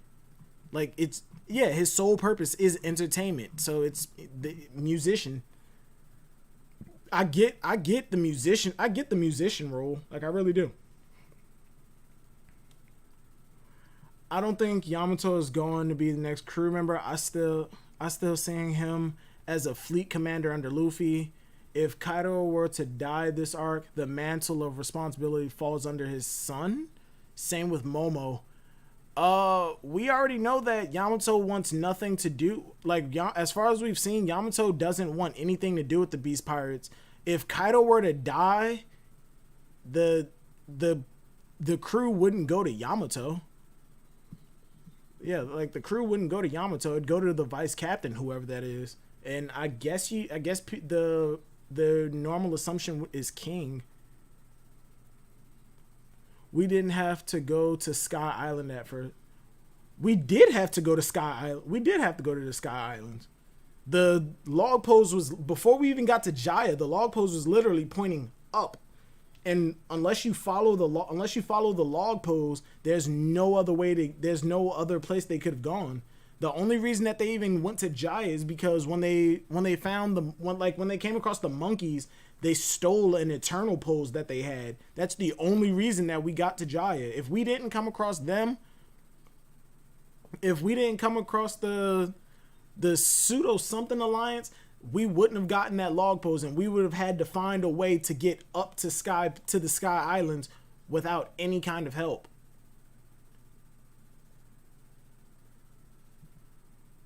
Get Chopper out of your chart. What do you mean get Chopper out of the chart? He's the doctor. What do you mean get Chopper out of the chart? How about you get out of the chart? He's been He's been wanting one since day one. Yeah. That's what Luffy wanted from the beginning of the journey. A musician, a sense of entertainment. Yeah, because a lot of people, because they say pirates like to sing, and pirates fucking sing. Boom, boom, boom, boom, boom, boom, boom, boom. I honestly hate that Usopp is said to be the sniper of the crew because he could have gotten a character, because we could have gotten a character like that. Daddy Masterson was Daddy Masterson is technically canon. I don't think a lot of people know that. Daddy Masterson was in the One Piece novel version of Logtown that Oda wrote. Oda, alongside the manga, Oda was writing the light novels to go alongside the manga for people who don't like pictures and would rather just read it in novel format. But I think he stopped either at Logtown or a ways past Logtown. Daddy Masterson was in there. He wasn't in the manga, but he was in the anime. I count him as canon because he's in the light novel. I count Daddy Masterson as canon. And it breaks my goddamn heart that he isn't considered canon. It hurts. I love Daddy Matt. He's a cowboy who carries like a dozen goddamn pistols. That's metal as fuck to me. Space pirates are hype. I mean, page 1, did you see the space pirates that we got in One Piece? Those are not hype space pirates. I mean, if we got space pirates like the ones in Treasure Planet, I'd be down. But those space pirates we've seen in One Piece, they're not hype. True. Moon arc for a special someone. Skypea, who are you talking about? If you're talking about NL, I don't see a reason to bring NL back. He accomplished his goal. He's up on the moon. I don't see a reason to take that away from him unless he has new motivations and he comes back into the series. But with those new motivations, he has to be an ally. Otherwise, we're just going to beat his ass again. Space pirates are hype. Tenchi Muyo is a better example. Oh, yeah. Tenchi. I forgot about... Oh, shit. I forgot about Tenchi. Jesus Christ. Space pirates. Fucking hate the idea of space pirates. Bro, like the Sky Island separate adventure One Piece is, and a cool place Oda can expand on its world. I like the... Hold on, wait. Bro, Vegapunk would take us to the moon. Okay, the Sky Islands, the White Sea, is a part of the Earth. Okay, technically, we're still on Earth. We're just a couple thousand feet up in the air. The moon is technically the moon is another goddamn planet.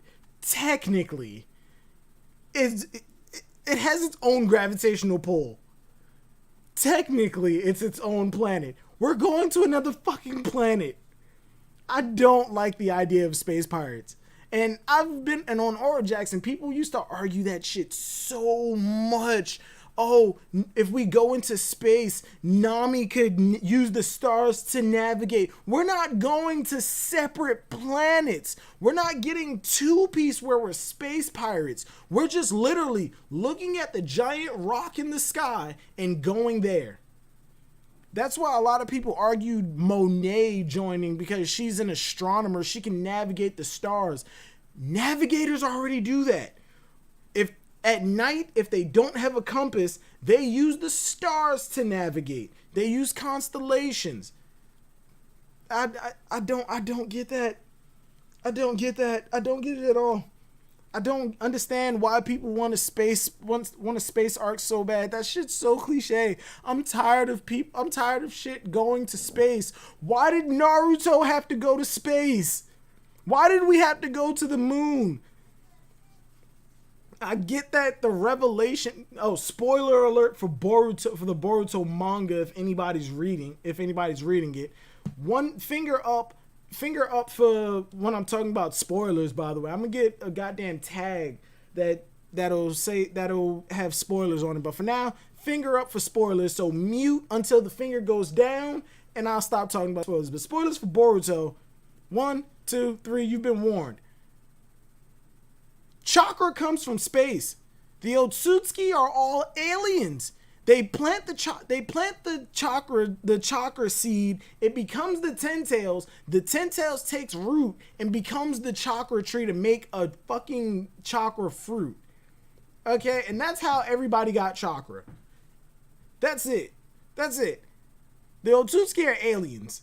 Fuck that. No, we didn't need to go to space. Spoilers are done. We don't need to go to space. I don't like the idea of a space arc, especially for One Piece. Yes, we do have advanced technology in One Piece, but I like the olden time version of One Piece more than I like the old times version, like side of One Piece, more than I like the sci-fi aspects of everything. Bro, Naruto didn't need that. Thank you. Naruto did not need to go to space. We did not need to go to space. That was bullshit. Yes, it was cool, but it was unnecessary. So, is you hyped for the next chapter? I am. Yes, I am, page 1. I'm very hyped for the next chapter. I hope we get 4 females in the crew. Yamato, Tashigi, Carrot. Yamato, sure. Tashigi, I want it, but at this point, I'm losing out hope for Tashigi. As much as I love her, as much promise as she had, it doesn't seem like Oda is gonna go anywhere with her character. She wants to take all of the legendary swords from quote unquote bad people, but she's limited by what the world government considers to be good and bad. If she leaves the Marines, joins the Straw Hats, that now becomes her decision on who is good or bad, and to give Smoker a reason. Even more of a reason to want to take down Luffy. He took my right hand. He corrupted my right hand. I want him gone. Let me in. I want to talk to my boy. All right, fuck it. Give me a second, Eric. Is this on? Yes, it is. Give me a second. Let me just put Discord. Let me fix up Discord. Because I really wasn't planning on going for that long, but fuck it. Input. Blue Yeti. Yep, there it is. Yeah, hold on. Give me a second, Eric. Say something? Eric? I can hear you, but it's not coming in through the stream. Give me a sec. Every time I open up Discord always for some reason OBS resets all my shit. All right, try now. What the hell, Discord? I mean, not Discord, OBS. Yeah, I have you coming in through my headset, and I'm setting OBS for my headset, but for some reason it's still not picking up.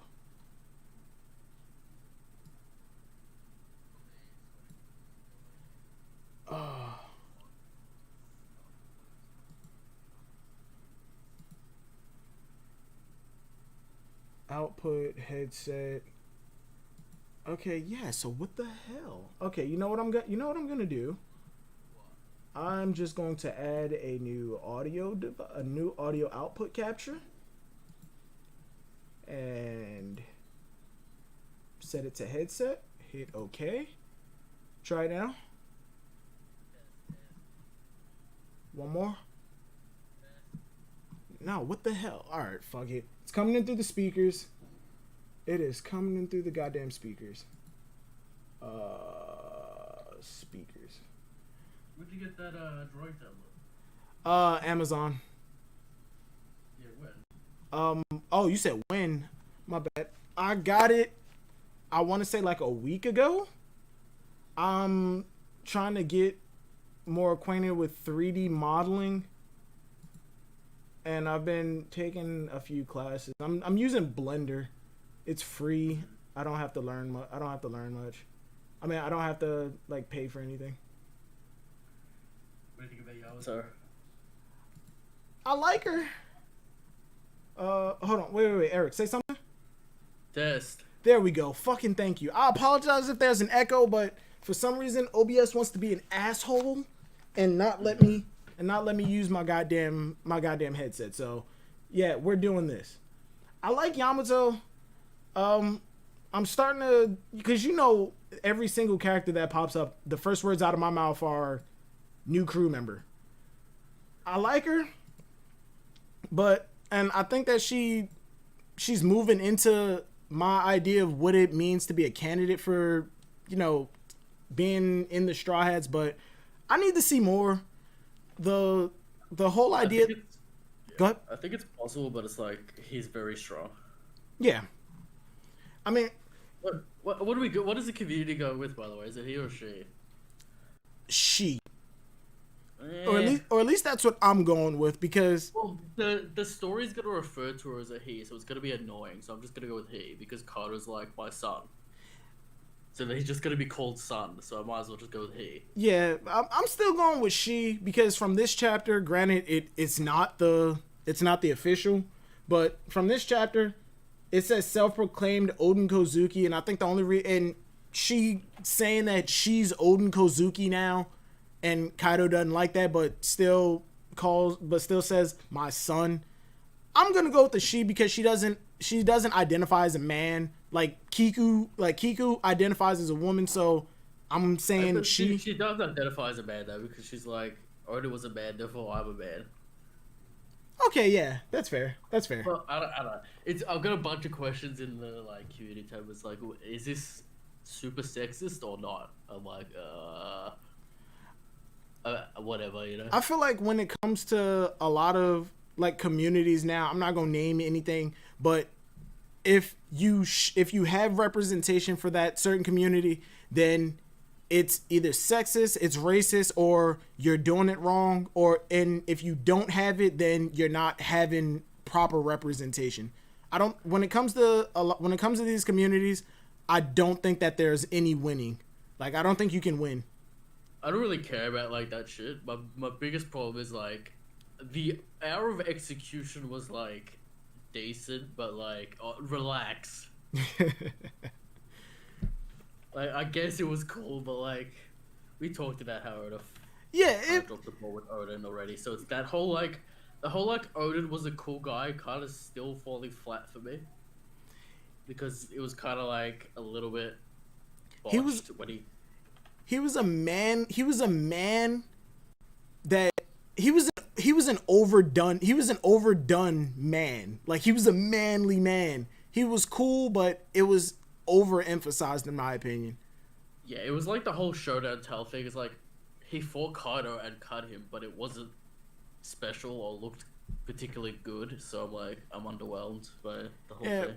Yeah, he did stupid things without reason. Like, he ate food on top of a cremated body, but then we find out, he did it as a last meal because he respected this guy. But come on, like, is that really how you want to show off this cool character?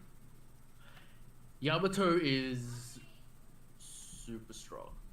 Like, Yamato is how strong he is. What I'm getting from Yamato is strong enough to go back and forth with Luffy, but like Yamato said, I'm keeping away from gender specifics here, But like Yamato said, Yamato recognizes that Luffy hasn't even really started taking things serious. So he recognizes that Luffy is very, very strong. So where I would play, because, you know, there are still people who argue whether Luffy is first commander or second commander. If he were to fight Cracker right now, would Gear 4 be enough? Would that fight still last 12 hours? I would put Yamato somewhere in between, and I hate saying this. I hate the power structure for the community, but I'd put Yamato somewhere between third commander and whatever's below that. This is the thing, right? Luffy Gear 3 almost dislocated page 1's jaw. Then he got Sanji doing nothing to page 1 in his raid suit, and then he got Yamato one-shotting ulti. Oh yeah, I said that earlier in the stream that I feel like that's more towards page 1 and that's points in page 1 and ulti's favor, because you know they have Zoan durability, and they're able to take an elephant gun and get back up from it, where most people in their position would have probably been a lot more injured than they are. In page 1, right after hearing that Luffy and Yamato stopped running, ran right back into the fight and was ready to go back in. Whereas, in my opinion, if somebody like, let's just say Oven or Daifuku were to take an elephant gun the way that page 1 did, they'd be a lot more worse for wear. I mean, look at what Sanji did to page 1, and then look at what Sanji did to Oven. After that kick that Oven took, he was visibly damaged. I mean, I'm gonna be honest. Like, I want ulti on the crew.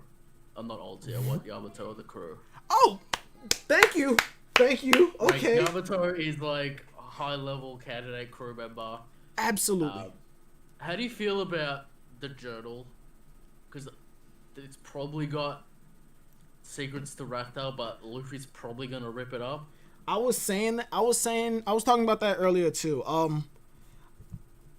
Two possibilities. Either there is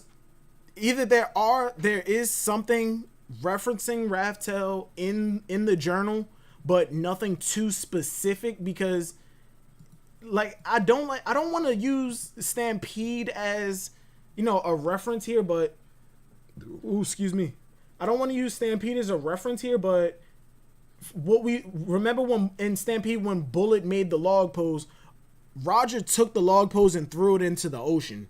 I don't know how he got another one, but still, he took it and threw it into the ocean. I can only imagine what the respect that Oden had for Roger. He wouldn't put major specifics on how to get to Raftel when, you know. Sure, and even if there was, like, it'd be completely out of character for Luffy to find that out. He wouldn't want to know. Yeah, and like you said, he'd rip it up if he found out, he would have let Usopp read it and then destroy it. Yeah, or it might be if there is something written in there, it's probably what they learned at Raftel and not how to get there, and Robin will probably read it. But the second option that I see, which is more likely, and I think it was O'Hara who mentioned it in his video earlier today, is that this journal may not make it through this battle. Like, it may actually get destroyed. I think it will. Yeah. I think it'll be read to maybe last poneglyph hints, maybe ancient history stuff, or Wano secrets, or something like that. But, like, I don't think it's gonna be here's Raftel unless Oda's like, yeah, let's go, which is like completely out of character for Luffy, kind of mess things up. But I could see if Oda's serious about finishing, he's like, yeah, he's Raftel. I really hope not, because all of the things that Oda has promised up until this point is real. We need to get those answers. I think that we're going to go to Lodestar. There's information based on the history of the world at Lodestar. It's not just we get here and there's this big sign that says go find these red poneglyphs. No, there has to be information on the Void Century, on the ancient civilization, and hell, just the history in general. Robin needs to go there. Nami wants to create a map of the entire world. She has to get to the last island in the sea that only one crew has ever completely conquered. The thing is with that though, Silver's like, apparently the poneglyph on Raftel gives everything away anyway. So it's like, no, because remember, Raftel, find out all that shit. No, because remember, there are the 4 road poneglyphs, and then I think it was like 9 poneglyphs that come together to make the Rio poneglyphs, and everything else, and all the other poneglyphs are just information leading you to the road poneglyphs and the Rio poneglyph. But when they got to Raftel, they found out everything. So, assumably, the last poneglyph on Raftel just tells you everything anyway. Yeah, pretty much. About the history and about Joy Boy and all that shit. So like, there's no real point going to Lodestar if we're going to find out all the Void Century shit on Raftel. Void Century shit's on Raftel, that's already confirmed. I'm not even talking. Shut up, Christian. I'm not even talking about that. Silver was like, "Oh, we have to go to Lodestar to find out ancient history shit." I'm like, it's all Raftel. yeah, that's what I said. fucking peanut gallery, you know. Tell Silver that he's wrong. Gotta love the Red Force podcast back and forth. Absolutely love it. Do you think Luffy was using Rio this week? Some people are saying he was. I'm not really sold on it. I'm not sure. I mean, every time a new ability for hockey comes up or is learned, it's really difficult to tell whether or not he's using it. I mean, look at the whole Future Sight argument. Was Luffy using it at the beach when Hawkins and them first attacked him? Was he using it in the arena when he was being put on display by Queen? It's really hard to tell when somebody's using the new hockey ability, especially when there's no real indicators on whether or not they're using it. Like, how can I put it without sounding like a fucking tard? I think to me it looked like Year 2 Steam. Oh yeah. More than an aura, but people are saying it's an aura. Like, it doesn't even look close to Rayleigh or Hyogoro. I mean, when Rayleigh first did it, he didn't in the manga. He had like a glow around his hand, but from then on, it's like a radial explosion from the head as well. So yeah, it's like not really the same thing. I wish Oda would give clearer indicators on whether or not certain characters are using specific forms of hockey.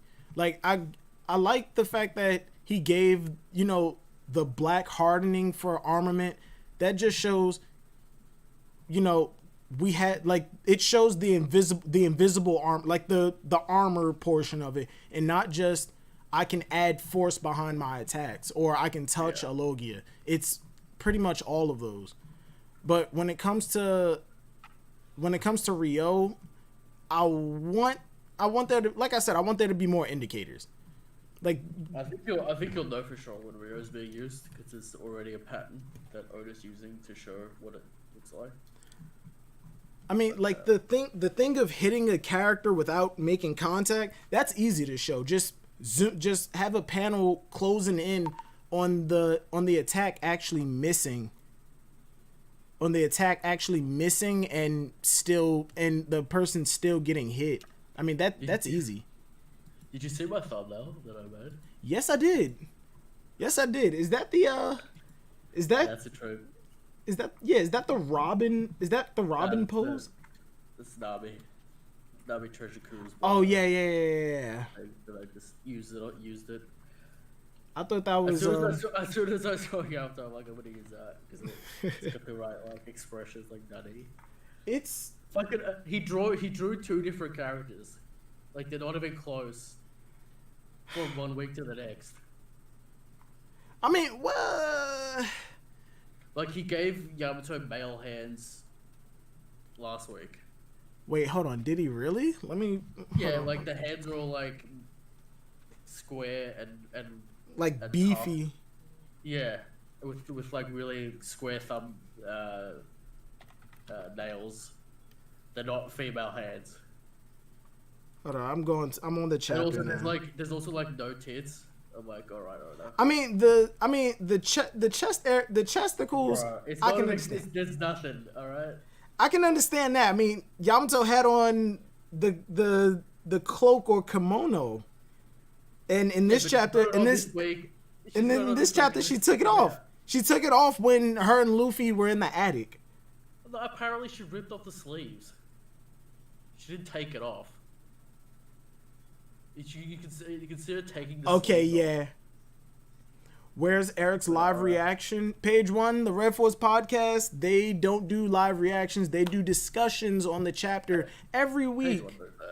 Every week on the official release days. Unless there's some type of special occasion that prevents them from doing the official release. Yeah, unless we're fucked. Yeah, and they have no choice but to follow the unofficial release. But you can go over to the Red Force podcast on YouTube and watch the discussions live from there.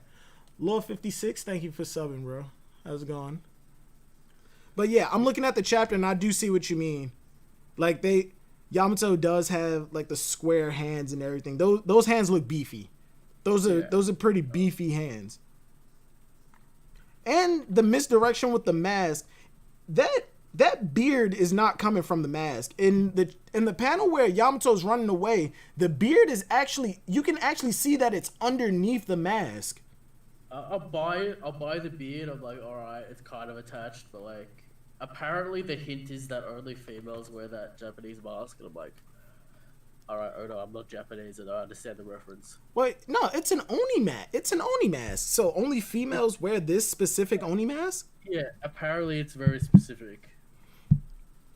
That's what I'm hearing anyway. I don't know if it's true or not. But. Well, I mean, Oda even admitted himself that he beat Naruto. No, wait. No. He didn't. He lost out in the rest of the world. So why would he do this? I don't know. Whatever it is, I'm happy. I'm actually happy that Yamato's a female. Whether it was a man or a woman, whether Yamato was a man or a woman, it really didn't matter much. But the fact that Yamato actually is a female is showing that Oda can actually make female characters who are capable. I know it's still pretty early, but from what I'm getting, even like what she's done already is like, it's already leaps and bounds better than most female characters that we've gotten. It's more than Smoothie. Way more than Smoothie. Smoothie. Like impressive. In canon, Smoothie has technically done one thing, and that was throw a giant liquid slash. That's it. Boa, yes, she walked through Marineford and a bunch of pacifistas, but when she was first introduced, she was just sitting on the throne like a spoiled brat. Big Mom has been memed to high hell. Yamato, as soon as the first official panel that we get of Yamato is a Thunder Bagua. The move that Luffy got one-shotted with. Like that is... He's hype as shit. The hype is real. The hype hasn't changed. And it shouldn't. The only reason why I can think that Yamato's female is like, maybe it's a whole like, it adds context to when like Kano went to see Momo and he's like, oh, it has a son and this is what the son is, and I have a daughter. Maybe he's jealous or something like that. Yeah, but like why did you get it? Like why did you get a son and this is all he amounted to, and I have a daughter and I mean, but Kaido's woke as fuck though. Yeah, it's called idiot son, I guess, but Kaido's woke. But it's weird, right? Because he's like, I'm a male, but I'm wearing earrings and tying my hair up. And yeah, all right. I mean, but more on the whole Yamato for Straw Hat. I know you just said that you're feeling it, right? You're feeling the idea. Yeah, because he's hype as shit. All right, he understands and respects the hype. Absolutely. And you know, we got a club, it's something different. Yeah. Not useless like Carrot. Okay, can you? I don't know. Like you're more active on Twitter than I am. You actually see the stupidity and the cancer. And Christian was active on Oral Jackson. Can one of you give me some real insight into why people want Carrot to join aside from the normal, Rogers base said it, so I'm just gonna regurgitate. Like it's like they're just fans. It's nothing concrete. It's like, all right, I guess Sulong's hype, but that's like very specific. And I've given reasons why like Carrot really isn't all that unique. And in all honesty, in my opinion, she's just a female chopper. Yeah. Did you see Joy Boy's video? Which one? There was one where it's basically on this chapter, right? And he's like, "Yeah, I called it all." I'm like, "Bro, wasn't that hard?" He didn't call the female part. He's talking about connections to Ace and he likes Odin. I'm like, yeah, everyone talked about that. I mean, when we saw the bow thing in the bow thing on Yamato's back, I mean, a lot of people assume that it was something to do with Odin, especially the chains around their wrist. Well, yeah, and it's like, all right, man, you clearly don't pay attention to what people are talking about since you're gloating so much that you called it.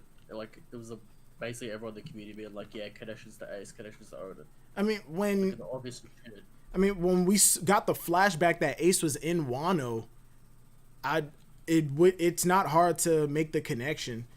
I mean, he's alive. Ace was alive and died at Marineford, so obviously he went into Wano, and the timeline shows that Kaido had already taken over Wano at that point. So obviously Ace had to make some kind of connection with somebody there to get into Wano, stay there for an extended period of time, and then get out undead, like not dead. It's not. What do you think Marco's looking at? Is it Perospero or is it something else? It might be something else because a lot of on Thriller Bark and on Twitter, people are already saying that the person that Marco was talking to on the ship was Izo. But if you look at the kimonos and the clothing designs, they're two different people. So either it has something to do with that, or hell, it might be another submarine. It possibly could be the Marines finally coming in to make their move. Is it to get Marco out of the plot though? I can just see that happening where it's like, yeah, get Marco out of here so he doesn't so he's not too buff. Most likely. It most likely is just to keep Marco away for a short period of time, so whatever happens to the Scabbards next, it's like Marco doesn't just absolutely annihilate the problem. Or to delay Perospero, I guess, from turning up, maybe. But then this fight's gonna happen pretty soon, I guess. Unless we get a massive Ace flashback in the middle of it. And that's what I'm predicting. I think we're winding up for an Ace flashback. Because remember, Oda did say that he was gonna set aside a portion of Wano for Ace and explaining Ace, but all we got was a small side panel flashback of it. I think we might be going into that. He'll wrap Yamato's flashback into it as well. Yeah. We might. I'm surprised no one's calling Arsepool, to be honest. Say again? I'm surprised no one's calling Arsepool or the whole Kaido's son strong unit just happens to join Luffy kind of thing. I mean, I would expect the community to be upset, but no one's upset. I can understand why. I mean, looking at the way Odin was, it was in how he was inspiring any and everybody who ever saw him. It's not hard to believe that Yamato was inspired by Odin. Yeah, I agree. I'm just saying, I find it strange that the community's not whinging about this specifically. Oh yeah. Maybe it's just a hype equation again. I mean, that's really all the One Piece community is. It's just if it's hype, it's good. If it's not, then ass pull. The hype equation lose. I mean, look at when Sanji got his raid suit. It was split right down the middle. The Sanji fans called it hype, so it wasn't stupid. But everybody who wasn't really all that thrilled about Sanji, called it an ass pull because even though his family hated him and said that they never wanted to see him again, they still made him a raid suit. What do you think Kaido's gonna talk about? Kaido's announcement, my prediction of it is I think he's going to just announce to the rest of the crew that he has an alliance with Big Mom and he's gonna marry Yamato off to one of Big Mom's kids. But seeing as how Yamato doesn't want to follow Kaido's plan and Parasparrow is the only one of Big Mom's kids making his way there, it's going to be a marriage between them, but Parasparrow is against the alliance, so both of them are going to work to separate the alliance. Do you think Shanks and Blackbeard also have secret children? I mean, we know Shanks has a child, so... But like one that can actually do something? Blackbeard, no. Shanks' son, I guarantee you, if... like when this world war starts and we cut over to the decks of the world to see places getting annihilated, I guarantee you Shanks' kid is going to be crying Conqueror's hockey. I wonder if Yamato's in the flashback or not, man. Has anyone had a look? People have pointed out that there was a panel that they're saying, oh, that's Yamato there. I'm not convinced because it's blurry as hell and the clothing is similar, but not really, but it's not really clear. Could maybe not. Do you think Oz was like fucking stupid strong now for no reason? I want to say yes because I like gunslingers, but how effective can guns really be? I mean, it's just gonna pick up a sword again and be like, yeah, I'm a samurai. It's like, alright, where was that in Marineford? I mean, fucking random character. I mean, why was Izo not back in Wano to begin with? I get that he was a part of the Whitebeard Pirates and that's why he never came back. But after the Payback War, Marco said, "I know where Izo is. Let's go get him." Why didn't he go back to Wano? Why Izo? I have no idea. And Marco said he knows where Izo is. Let's go get him. Why didn't Marco get everybody else? Where is everybody else? Are the rest of the Whitebeard Pirates dead? Are they scattered to the wind? Like what's going on with that? And why doesn't Marco know where everyone else is? It's the whole like this is the thing I'd love One Piece to do more. It's like the really only complaint I have when it comes to like Oda's style.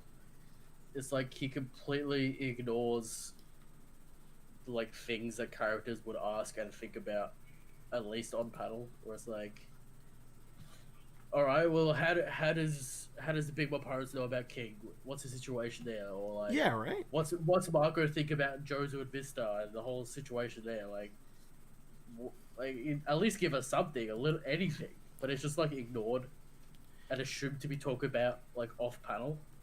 It's like, all right, I guess he'll tell us when he's ready. But it breaks immersion because you'd expect these characters to talk about their old crew members and one example that I can think of. One example that I can think of is no, because Nojiko told Usopp about their parent, about Nami, about Bellemere. Because I was about to say, remember when Nami gave everybody her backstory? Usopp wasn't there yet, and Punk Hazard he brought up that your mom was a Marine, but Nojiko told Usopp about that. But yeah, I do get your point though. Everybody, like they all know that Robin was with the revolutionaries. Yeah, no one asks questions on panel because Oda doesn't want to tell you. It's just that when it comes up, they'll just know. At least hint that it was talked about off panel. Like at least do that, so at least we know that there has been discussion about it. But there's nothing until he's like, all right, let's go. Oda is slowly but surely becoming the king of cut content. Well, it's not cut content. It'll turn up at some point. It's just I guess he's been doing it forever. It's not really a new complaint. It's just I'll make you wonder these questions forever. And that's the problem with Wano. He's getting better at it in Wano, but he makes us ask the questions and then the reveals are shitty. So it's that was a kind of a Yeah, it's. I said it. I said it earlier, but Wano is becoming. Wano is like a song with a beat drop, and the drop is and the beat is very disappointing. But the last few weeks have been pretty good with Yamato and like all that stuff, and this week as well. It's like, all right, that's cool and interesting. Like, there's something there to chew on. It's like Marco, it's like, yeah, I'm here. It's like, all right. Before we got to Onogashima, like, even when Luffy was training in the prison, Sanji got his raid suit, and Zoro got a new sword. Did you think that the Straw Hat side had any chance of winning? Based off of everything that was happening, did you have any sense that the Straw Hats would win this fight? I got more confident when Luffy started training Rio, and it's just like, this shit's gonna be stupid busted. Yeah, I get that, but did you believe that it was going to be a hard fight for Luffy and them? Oh, it's always, yeah, like, it was impossible until Luffy training and the ability to hurt Kaido, and then it became more feasible. Because we all assumed Marco was going to turn up. Oh yeah, my whole complaint about that is why did we get the scene where Nekomamushi was telling Marco, no, I need you to come with me now, if all he was saying was, I'm gonna be late. And then we find out the reason he was gonna be late was because he went to go get Izo. So why were you trying to convince him not to go get another ally? Like, I feel like that whole scene was just absolutely pointless. It was just to build tension, and yeah, that's what we were talking about before with like the whole, like, all right, you make us ask the questions and then you give us shitty answers. It was absolutely pointless. Like, but the whole Oden thing falls flat because the whole arc, Oden's a legend, and then like it kind of falls short with just the pure drawing skill of like him versus Kaido is just kind of lackluster. Hey, Ragnar's in the chat. What's going on, man? You don't like Wano Silvers? Wano was my most anticipated arc in all of One Piece because of how Wano's okay. Onigashima is great. Yeah. Oda built up Wano as a land of samurai with you couldn't swing a dead cat without hitting a swordsman who was strong as shit. And then we get here, swordsmanship's been outlawed for 20 years. And I get it. The whole Wano's isolated, news doesn't really get out like that, but still, you promised me one thing, and when we get here, it's something completely different. But okay, I can let that go. And Wano's just a lot of chapters of nothing to get to Onigashima. Yeah, I absolutely agree. And like, I feel like if Oden was executed like it doesn't take, like it's a little bit off, and in the grand scheme of things it becomes a lot off. It's like a plane being like 1 degree off and then ending up in a different country over like a 12-hour trip, you know? It's like you're so close but like so far from making this like hyper shit. It's just been like a lot of misses, just short misses, or like a lot short misses in one. It's kind of been like I can forgive the ball being dropped with Oden. What I really can't forgive is the fact that this is supposed to be a country of strong samurai, and yeah, you got rid of all of the strong samurai in the country to maintain power, but why not just give us what we wanted for Orochi at least? With a name like Orochi Kurozumi, I was expecting some badass swordsman, some real scary guy. But yeah, it's just taken forever to show that, and we'll see it soon with the samurai and whatever, like with Denjiro and we got a little bit with Oshiro, I guess. Yeah. But it's just like. So it was Mod, Amdi King, and Vinley D. Ragnar. Wait, Amdi King's in here? Where the hell? Yo, Amdi King, what's going on, man? All right, yeah. Like I was saying, Give Ragnar. Wano's okay. Onigashima's great, and that's I think the way I'm gonna look at it. All right. Let me just ask you this, and I'm gonna start winding down the stream. Sure. Where do you place Yamato on the power scale? Just a sneak peek. Where would you place Yamato on the power scale? Well, the way we do it, it's hard to get into Admiral tier, so Oh yeah. it'll be Commander for now. Because the gap between Admiral and Commander is massive, so I'd say Commander. I'd say, like the way it's been shown, if Thunder Bagua is the most powerful attack he has, then we can talk about not that good, maybe. Because like if that's the best you got, it's still very good. Like you look at like Luffy's best attacks and it's like not even close. Yeah. Like King Kong Gun blows up an entire country. You know? I would be okay if Thunder Bagua is Yamato's strongest thing, because I mean, even though that is Kaido's child, for your strongest to be one of Kaido's casuals, I think it's a good balance. I'd be okay with it. I could imagine him having some Odin abilities. Okay, well, yeah. Which might be his strongest attacks.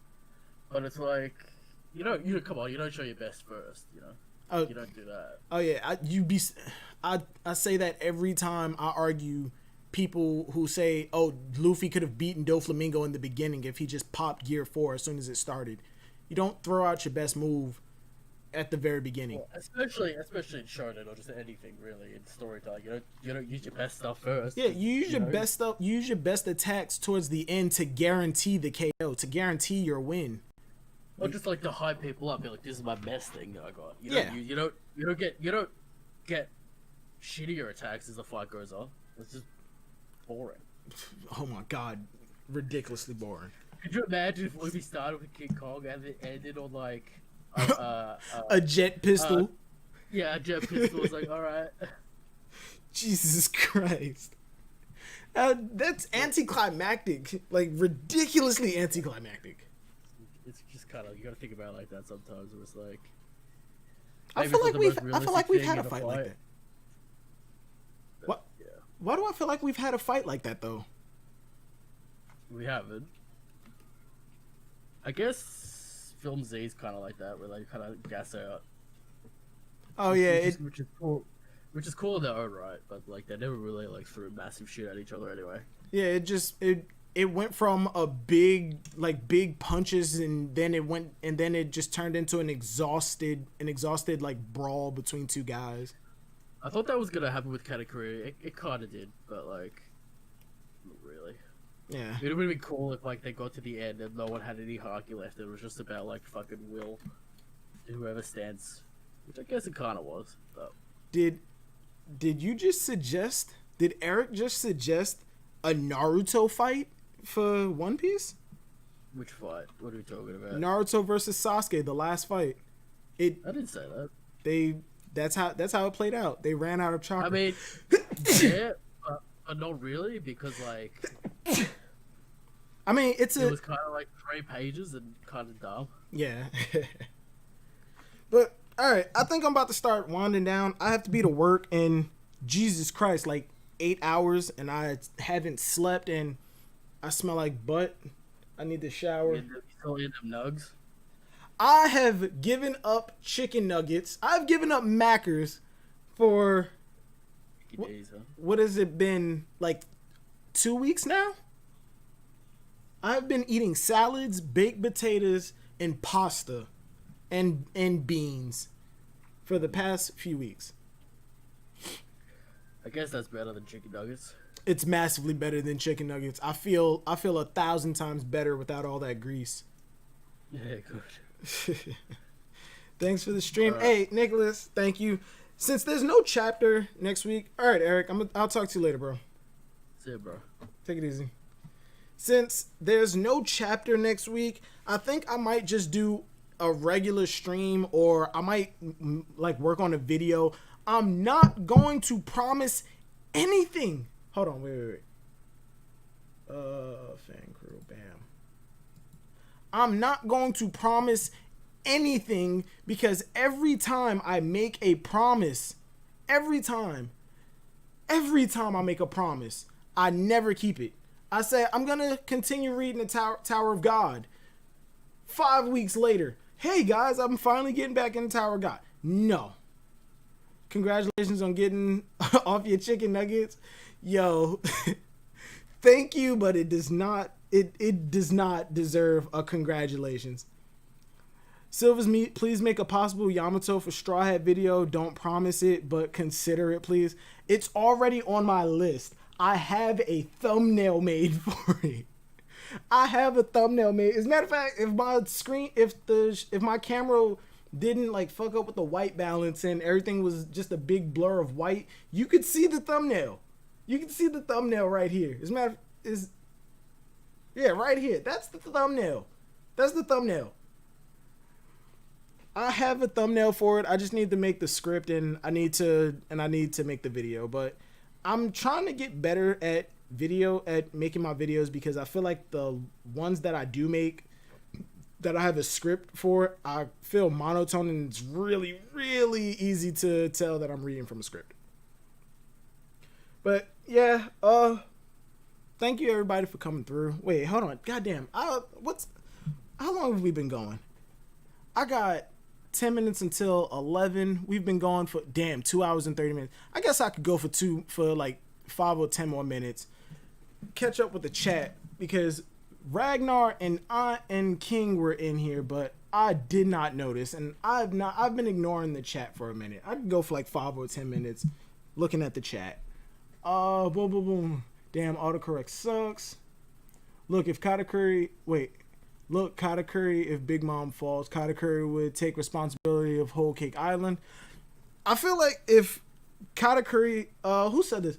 Static Shadow, if Big Mom were to either die or get captured by the Marines and somebody needed to take over, I feel like Whole Cake Island would be split up amongst the responsible kids, not just who's stronger. As far as who the captain is, in terms of strength, yes, it would be Katakuri, but I don't know why. I feel like Smoothie should be the one to take over. She's the most level-headed out of everybody.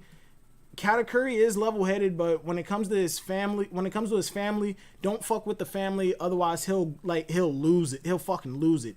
Don't fuck with his family. And I feel like that's a flaw for Katakuri. Much like how Ace had a chip on his shoulder about who his father was.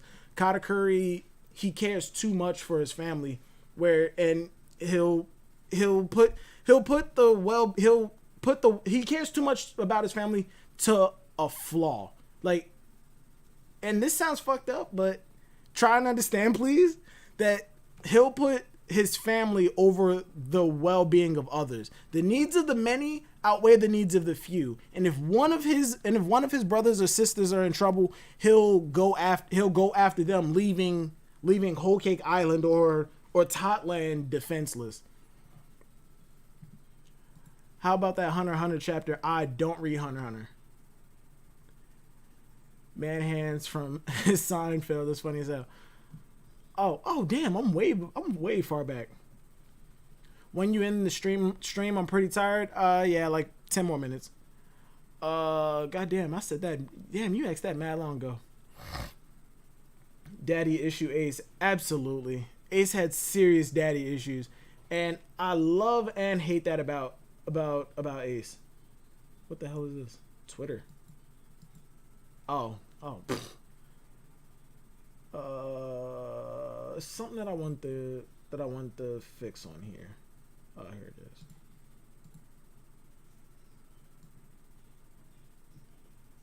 Bam. Alright, I fixed the chat. So if you don't like Wano, I do like Wano, Ragnar. It's just, I'm enjoying Wano, but like I said, it was one of my most anticipated arcs, and it is slowly dropping down. Like Eric said, Wano was a lot of build up to get to Onogashima.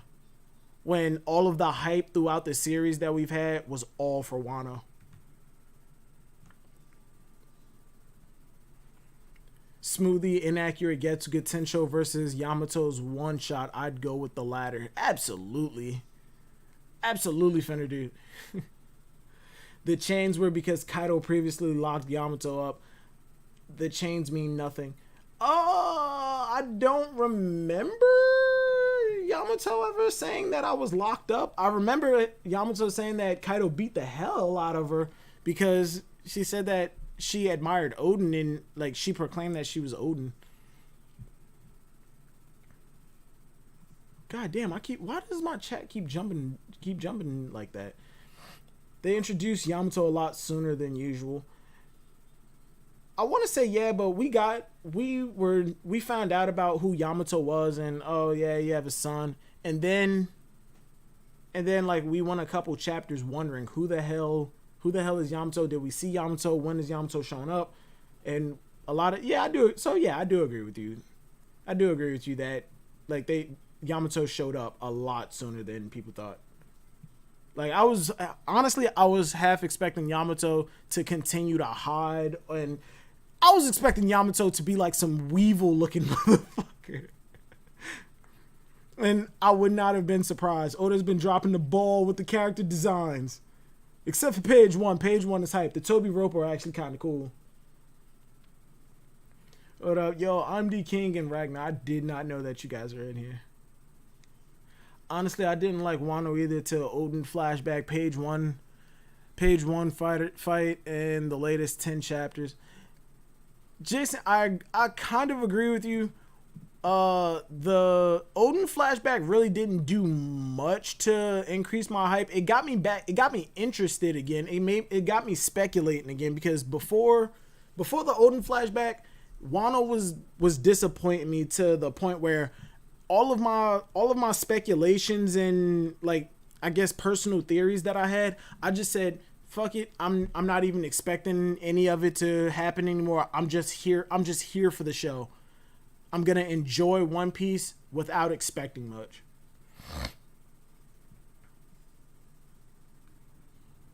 Everything else is the best. Chapter was a none because of the hype. Things really moving, but mainly Ace.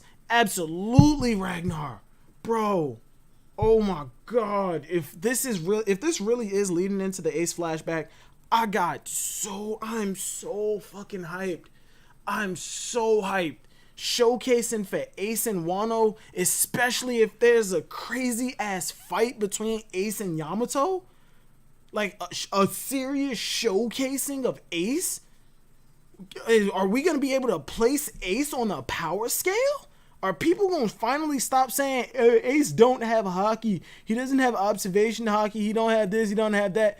Is Ace going to show that he had Conqueror's hockey and knew how to use it?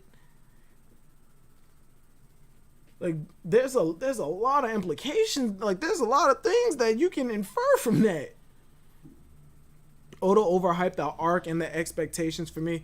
Jason, I agree with you, but Oda did overhype the arc, but I feel like a lot of the community expectation is what's ruining this.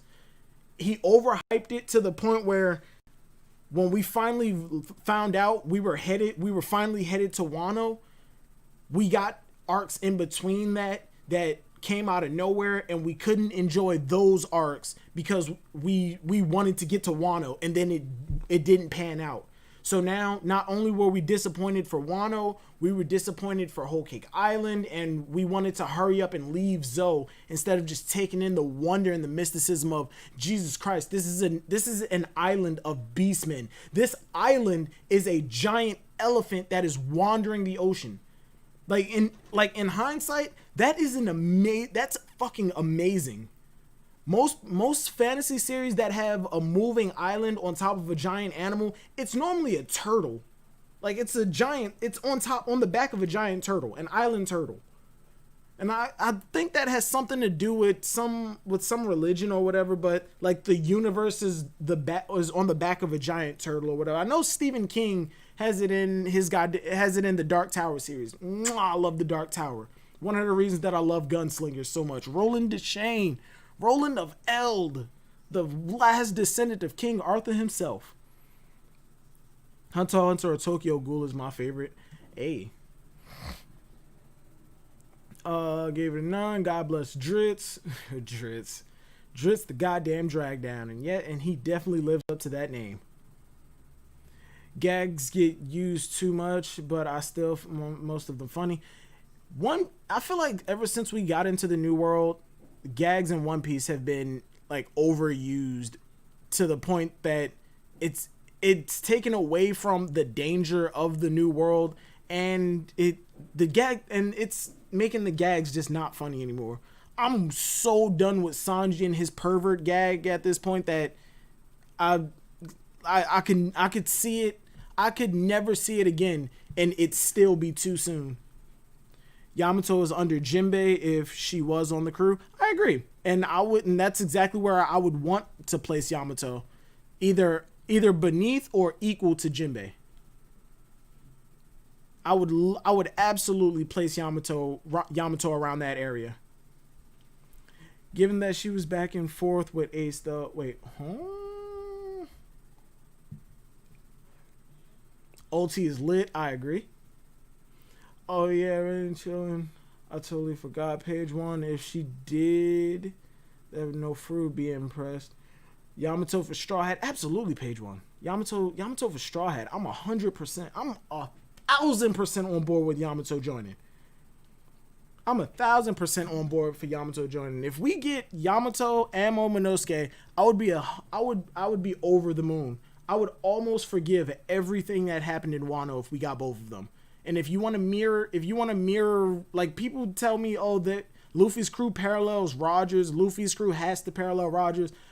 Oh, Momonosuke can't join. Momonosuke can join, paralleling Oden joining. Oh, but he doesn't have his retainers. I don't see Kinemon or any of the other retainers joining. If they stay behind, they'd stay. If Momonosuke joins, the retainers like Kinemon, the scabbards, they would stay behind to help the Shogun run the country. Well, at least the Shogun that I think is going to take over, which I think is going to be Hiyori. So if you want to have a retainer go along with Momonosuke to protect him while also contributing to the crew, let Yamato go. And hell, I'd even be okay with Carrot joining as another retainer for Momonosuke if it means we got Yamato and Momonosuke. If it's that important, I would even be okay with Carrot. Because I know, as much as I don't want Carrot to join, I know for a fact that Oda would make Carrot a likable character for me. I know for a fact Oda would make Carrot a likable character. Because I wasn't 100% on board with Frankie joining when they said, hey, join, like when Luffy said, join my crew. And now I fucking love Frankie. Frankie is one of my favorite Straw Hats. Zoro, fuck, I can't remember. I can't remember my listing, but I know Frankie is up there. He's not in like the bottom 3. Frankie's not in the bottom 3. Hell, he's not even in the bottom 5. Hold on, I know I got it in here somewhere. Oh damn, it's 11 o'clock. All right, I'm gonna speed through the rest of the chat and then I'm gonna end it. Yamato's go. Yamato's a man. Smoothie sucks. Smoothie. Silvers, who do you think would be the previous antagonist that will join the crew in Wano, and the one to soon follow Yamato could fit both? The whole statement that people say Oda said an antagonist would join the crew, that was said back in Alabasta, or around the Alabasta, like Water 7, like towards the end of Alabasta, and like somewhere around Water 7, in between the end of Alabasta and the beginning of Water 7, or Long Ring Longland. So it was either talking about Robin or Frankie. That was said years ago. Like, I'm pretty sure like more than a decade ago, that statement was said. That the whole an old antagonist would join the crew, that's come and gone. That shit's done. I doubt Oda was talking about Jinbei as a previous antagonist. Yeah, he wasn't. He was talking about either Robin or Frankie. That was said years ago. Page one Smoothie is just underused. We probably getting Zoro versus Smoothie fighting Wano. I don't think so. I don't think Zoro's gonna fight Smoothie. I think Zoro's gonna fight Page One. She's still probably the strongest female swordsman and the second highest bounty for females. If Boa gets a new bounty, I think Boa's gonna have the second highest bounty under Big Mom, of course. Still probably strongest female. Why are there break after such a setup chapter? I know. Oda did say would develop her more. She was Wano, time to shine. Yeah, Oda said a lot of things. And Whole Cake Island, Oda said that he doesn't have like the time to really go in depth with a lot of Big Moms, with a lot of the Big Mom kids. So he was leaving it up to the anime. And people use that statement as, okay, all of the filler in the anime is canon now. When no, it's in canon filler. It's showing off the Big Mom pirates, but it's technically not canon. It's showing off Big Mom's other kids, but technically it's not canon. Why is there break? Oda did say develop the whole post time skip was for Wano. I hate that. Who's Who to me isn't anything special. He's my second least in the Toby Ropo. Oh, Jason, no, you were one of my favorites in the chat today.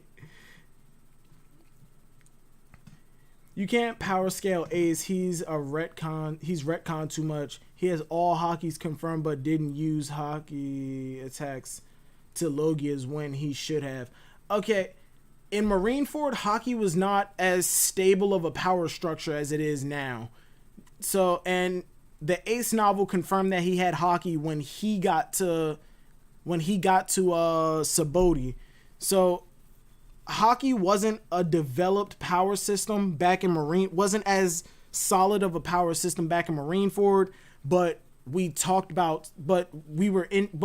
out that he had he had the stable power system that it is now way before Marineford.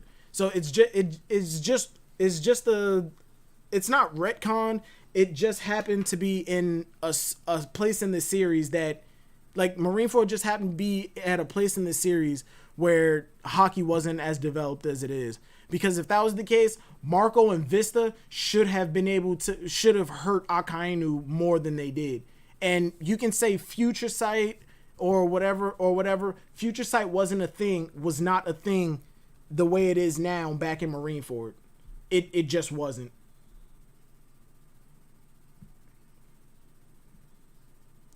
Hopefully we follow the log post again. Yeah, I absolutely want to. After Wano, I really do hope that we start following. I hope that we start following it. But retcon Ace is a lot stronger than how he was used when he was alive. Absolutely. I like the Minx and Fishman Giants are just not. Wait, I like Minx and Fishman Giants are not developed. Well, I mean, we know that they exist, and from the Giants, Fishmen, and the Minx that we got, we can get an accurate assumption of their culture and what they do. And what they do in their day to day. I mean, with the Giants, we saw the Giants of Elbaf with Big Mom in her flashback. So far, I love the three main Giants that were shown in One Piece. The three main Giants: Dory, Broggy, and who's the Giant of the Grand Fleet? Goddamn, I can't remember his name. Yeah, I love Frankie now, but if you read this message, OP is your favorite. If you read this message, OP is your favorite series. As of right now, I have to say yes, because there's nothing that I'm keeping up with as strongly as I'm keeping up with One Piece. Grand Fleet Captain. I know who it is, but I just can't think of his name. One Piece is as of right now. One Piece is my favorite series. Dory Broggy, Hydrogen. There it is.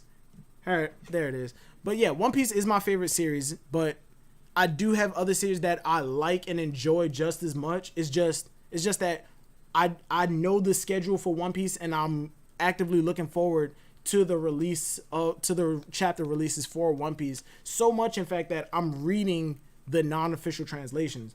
Everything else, I wait for official translations. So I'd have to say that One Piece, by default, is my favorite series. Oh, you finally caught up. Yeah. Aside from One Piece, I read Radiant. It's a series by a French author named Tony Vellante. He was inspired by One Piece, Naruto, and a couple other series, but in my opinion, his art style is like a combination of One Piece and Naruto. It's a magic series. It's a magic series as well. Yeah, I read One Piece weekly with leaks. Oh yeah, I read spoilers for One Piece too. Everything else, nah. But yeah, Radiant is a fantasy series. It's a fantasy series that I actually like and done right. Unlike Fairy Tail.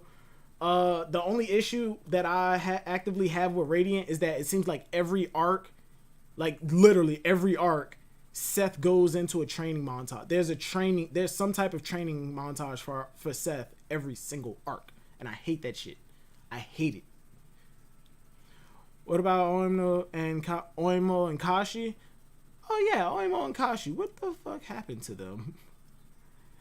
So My Hero, I'm catching up with, but it's a slow burn, and I'm not too thrilled about catching up because I do read the chapters as they come out, but I'm also catching up. But I take big breaks. I also don't like the fat guy and main guy. What fat guy main? What? But yo, all right. I said I was gonna end it like Jesus Christ. Yeah, I said I was gonna end it like 10 minutes ago, and we're already going on 2 hours and 50 minutes. Take it easy, guys. Like I said, I'm not gonna promise anything, but I'm gonna try to do something next week or probably this week, so the channel doesn't. What up, Silvers? Shite, I'm late.